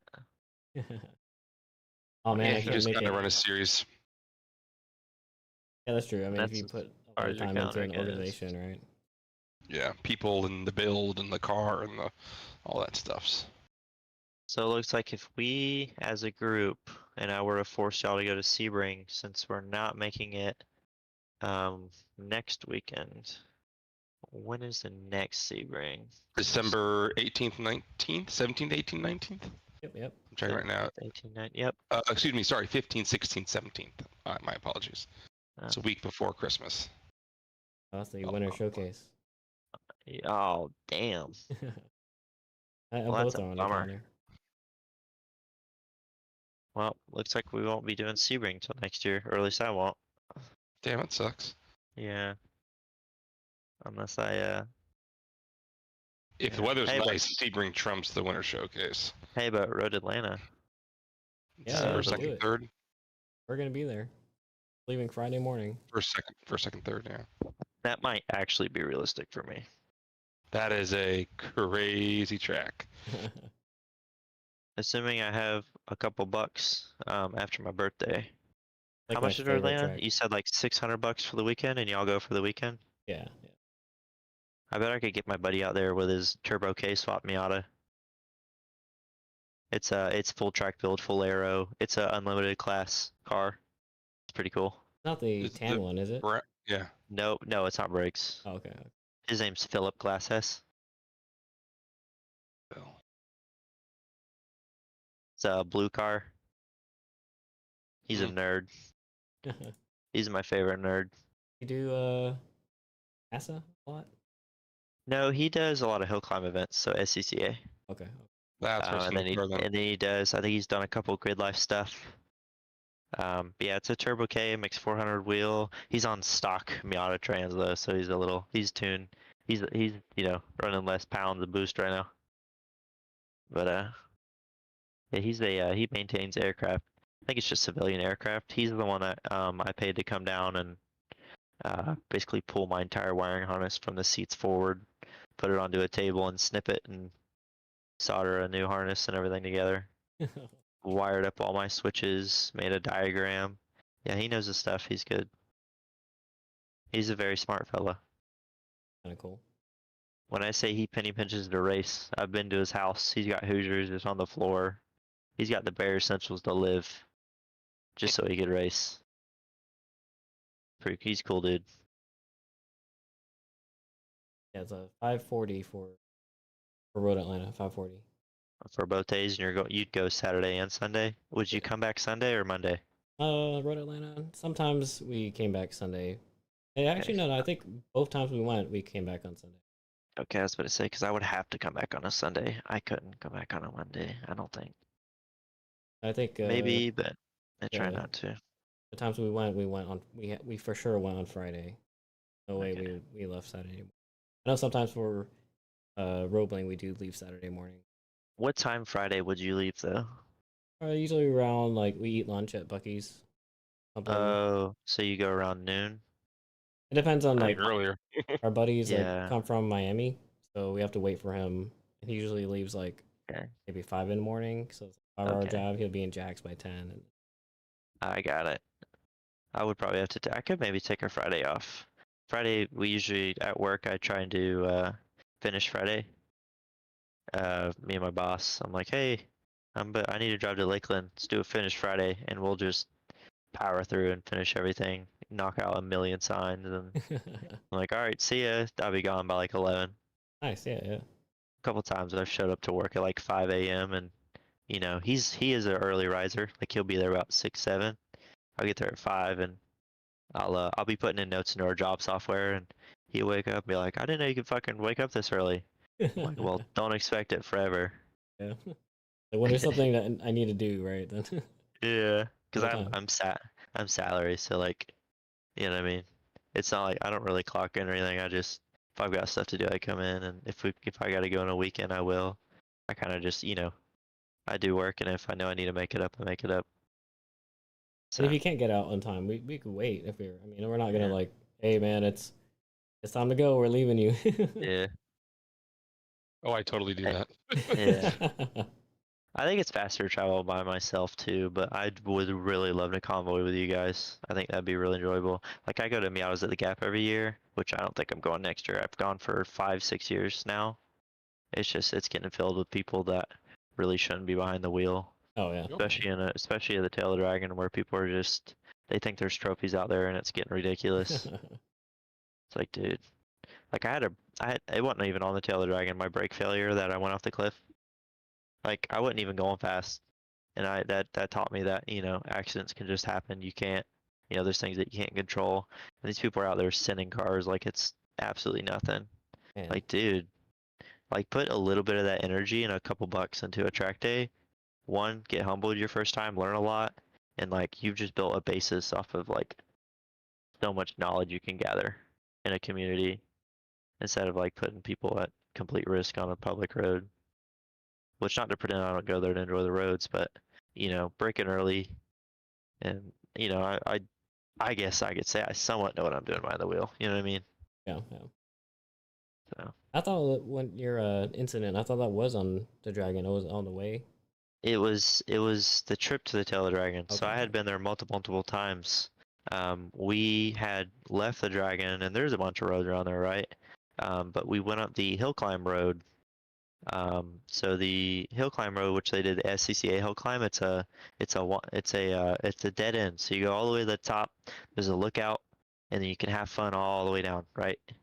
And so we got all the way down, and my boost pipe or my boost coupler had been popped off for like an hour, and I had just been driving on it with no boost. So I finally got to the bottom. I was like, let's just fix this. So finally, I get down, and the car had been sitting for a long time after driving for that long with no boost pipe. And oil was all in the wheel well, all over everything. It was terrible because all the blow by. I don't have a catch can on the car, or I didn't have one on that car. And you know, pull the pump fender liner out, get the coupler back on, get it snug down, and try to wipe off all the oil I can. And I'm pretty sure it just either got into a wheel speed sensor or if the car, you know, if that was even relevant to the case. And took a picture of my thumbs up. We got in our cars, and I made it, I don't know, 2-3 minutes down the road, following a friend, just going back home. And you know, we're not speeding, but you could say just borderline spirited driving. On the brakes early. It's actually on dash cam. I can show it to you. On the brakes early. I'm behind him, and he's on the brakes. I'm on the brakes. He's slowing down. I'm softly just more pedal, and I get into ice mode. He goes around the corner. I can't slow the car down. I go around him, and off the cliff I go. Oh man. Yeah, that car was very funny. Like I always thought it was just like a normal modern ABS module thing, how it would give me pedal feedback. It's almost like a truck. Which Dave, you've probably gotten hard on brakes on in your Ford. Have you ever gotten like heavy pedal No. feedback, like knocking in your pedal? No. It's like common in like trucks. You'll get like I've got pedal an feedback ice like that. mode. I got an ice mode before driving GM cars on track, and that's about it. Yes. Yeah. So It's terrible. the car went into ice mode is essentially what happened. Whether it was from the wheel speed sensor, which you know could be or could not, because you know if a wheel speed sensor goes bad, like if it's cut or whatever, then you just don't have ABS, which is you know what Correct. my Miata is. I can get out of the pedal, get back in it, get the wheel. You know what I mean? I'm super comfortable with that, but it physically wouldn't let me have pedal. Like obviously I could push the pedal right. But it gave me hard pedal and gave me hard feedback, like knocking feedback in my foot. I just couldn't do anything. There's nothing I could do, and it wasn't like aggressively loaded on any part of the car. You know what I mean? It was a straight line. And then, you know, a year later, I go with this new Fiesta. Same thing, not driving hard, not braking late, coming down this hill. Again, somewhat spirited driving. We weren't even really spirited driving. I was just going at what I thought was a safe speed limit above the posted speed limit kind of thing. Does that make sense? So I'm coming down this hill, softly pushing more brake, get into ice mode again. Except it doesn't give me pedal feedback this time. It just gives me hard pedal, and I'm not able to slow the car down. So I'm like, oh shit. And I kind of like, I don't necessarily panic brake, but I'm like, oh my gosh, soon again. I push the pedal in real hard because I'm coming up at a hard, like 90-degree, almost acute angle. And it's a bridge, so there's just a wall there. Oh man. And I'm like, dude, holy shit. So Sounds like a great track car. yeah, no shit. But here's the funny thing. Both times, the time that I got in the accident and the time it just did it in North Carolina, it's me softly getting onto the pedal and applying more and more pressure.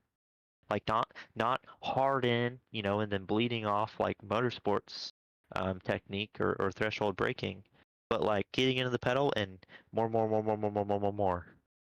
Huh. to That's kind like of full weird. brakes. It's kind of weird. And it's not like just hard pedal because it gives me feedback for the first time, but the second time it ice moded, it didn't give feedback. It just gave me hard pedal and the car didn't want to stop.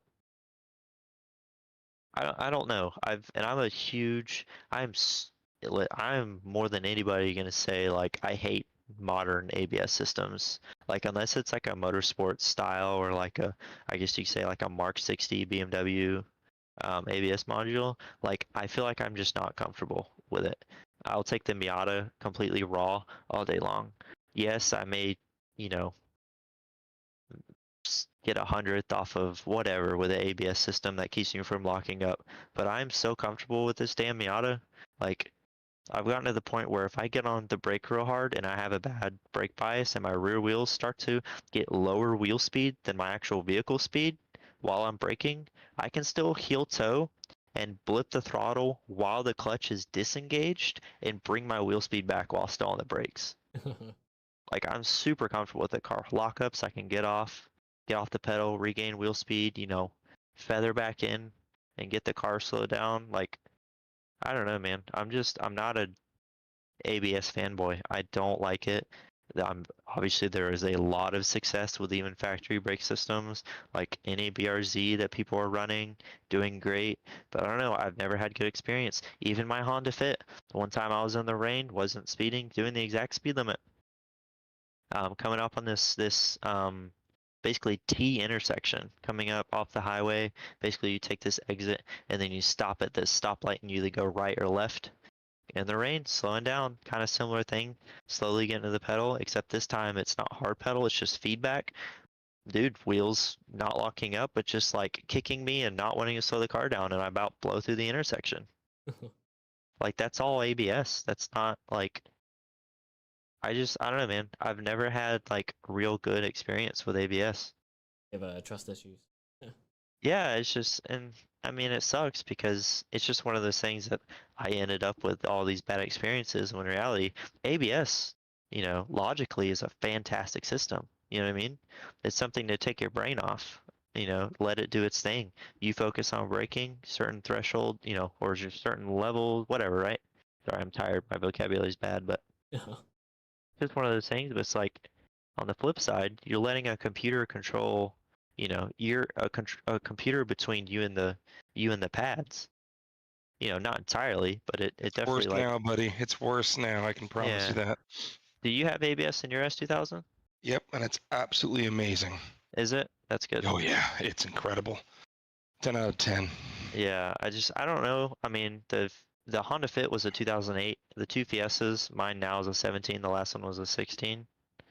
I don't know, man. It's just like I don't have good experience. And I'm not this professional racing driver. I don't have 100 cars under my belt. I'm not a car reviewer. But it's like, man, I've only driven so many cars and every single one of them that has ABS, I had some kind of issue with. Just a bummer, really.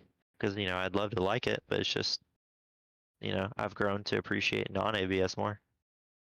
I've You, learned to adapt to it. you know what you should do?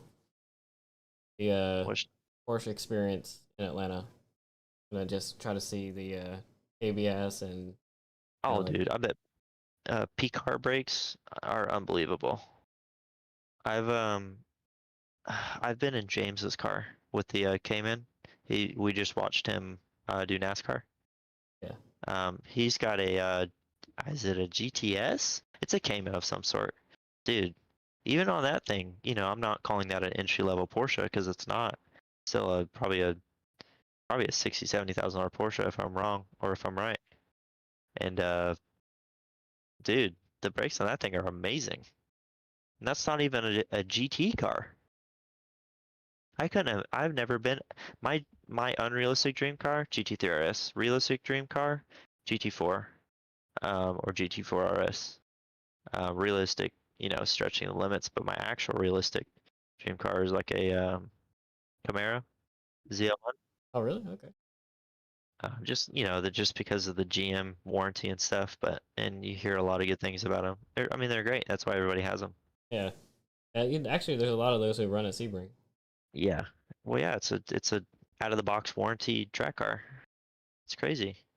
All the arrow, Um, I love it. Yeah. hmm Yeah, man, it's just like P-car brakes, man. P-car brakes. You hear nothing but good about them. P-car brakes. I love my brakes. Yeah. Actually, one thing with You run G-Lock? no, I still run on the Hawk just because they're free for me. I run Hawk And too. yeah, that's the thing. I led the NASA Florida head oh my god, why can't I think of the word right now? Oh my god, head classroom. Jim? Not instructor.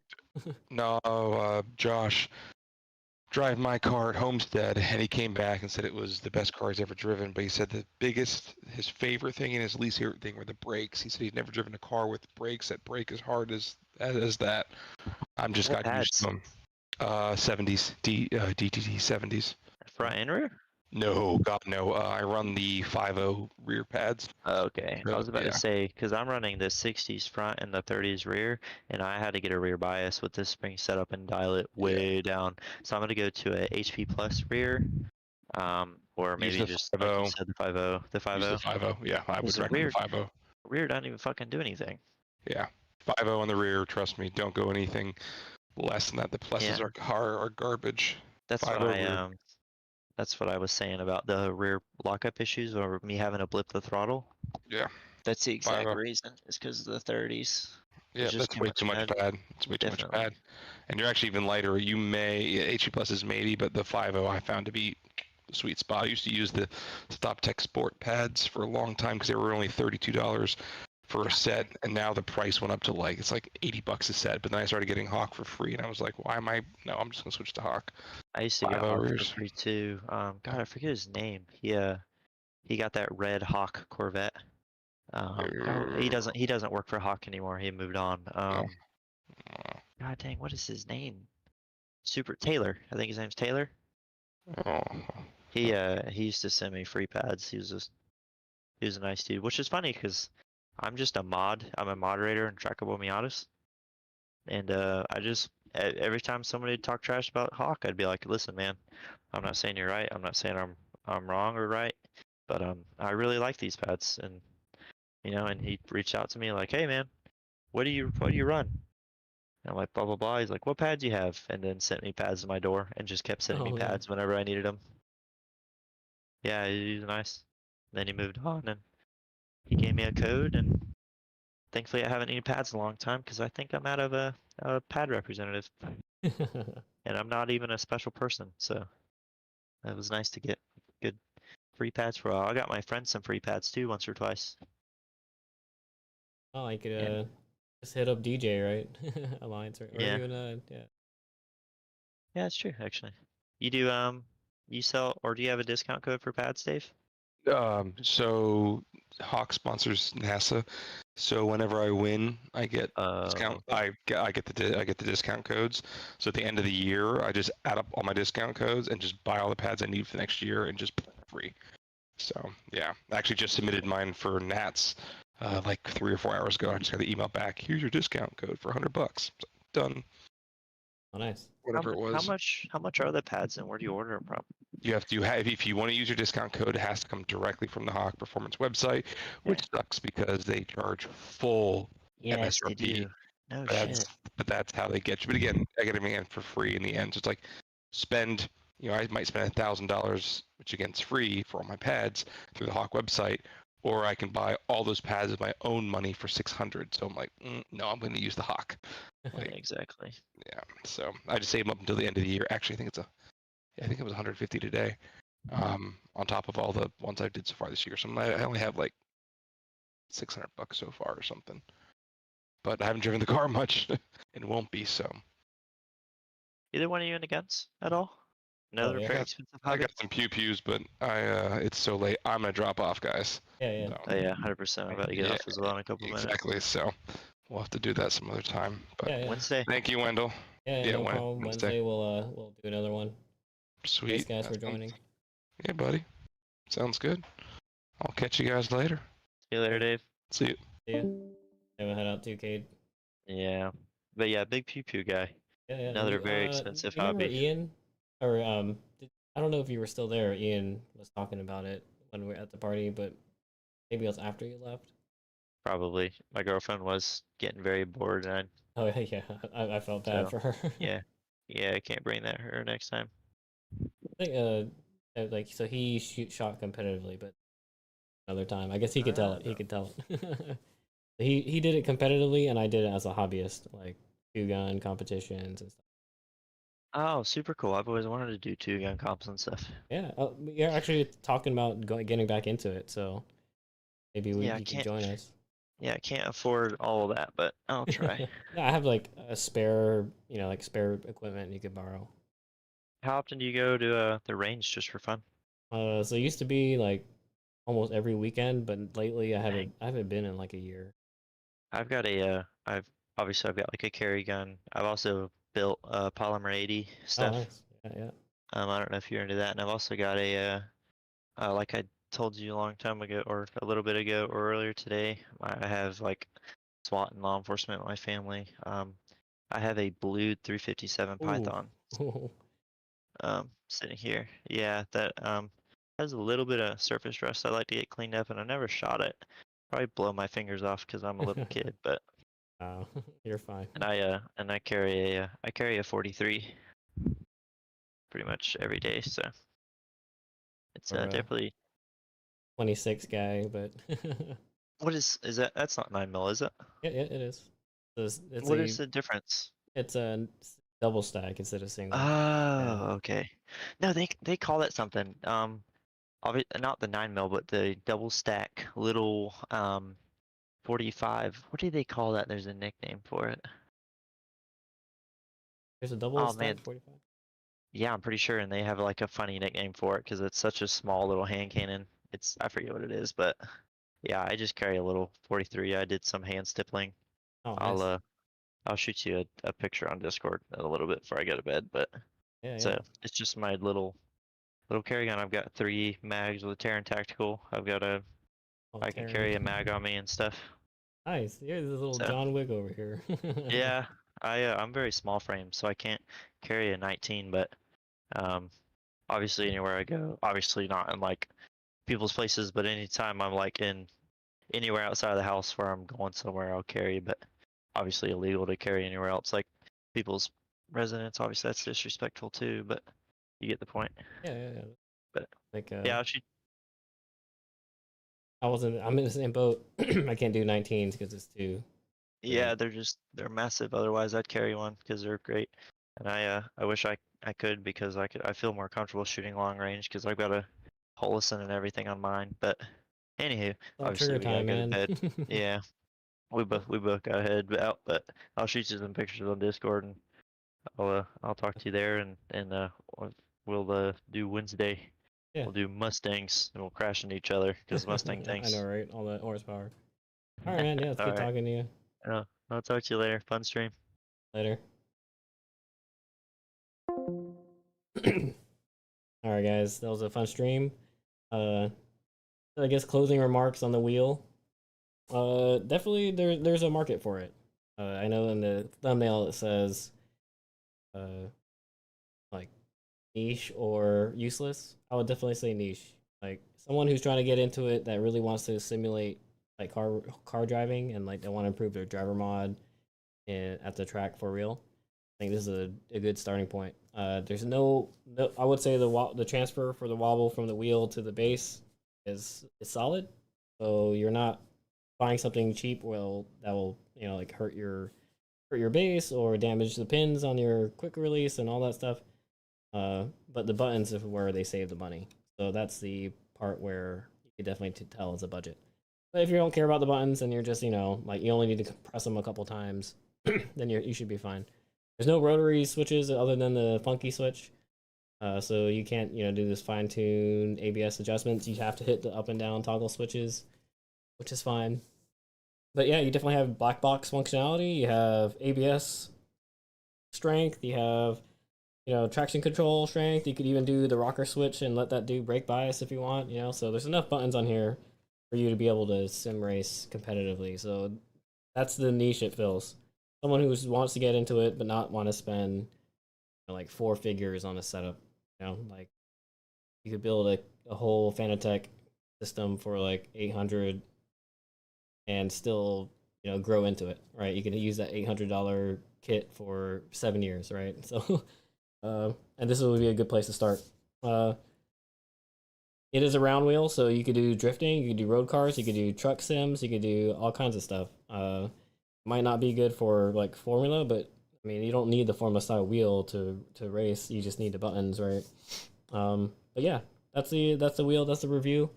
I know the stream we did a little bit of driving, and I talked about the wheel a little bit, but I'll get into more detail in the actual video. So, thanks guys for watching. On Wednesday we'll do a community stream. So if you're not part of Discord, join in Discord. You'll get the server name and password to join us in the race.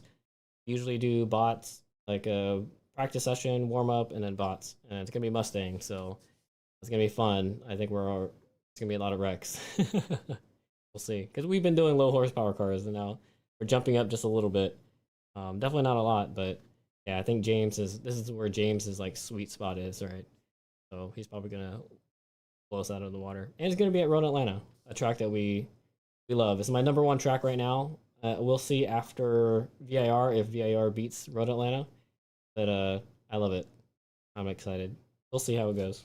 Well, that's the stream. Thanks guys for watching, and I'll see you in the next one. So, peace out.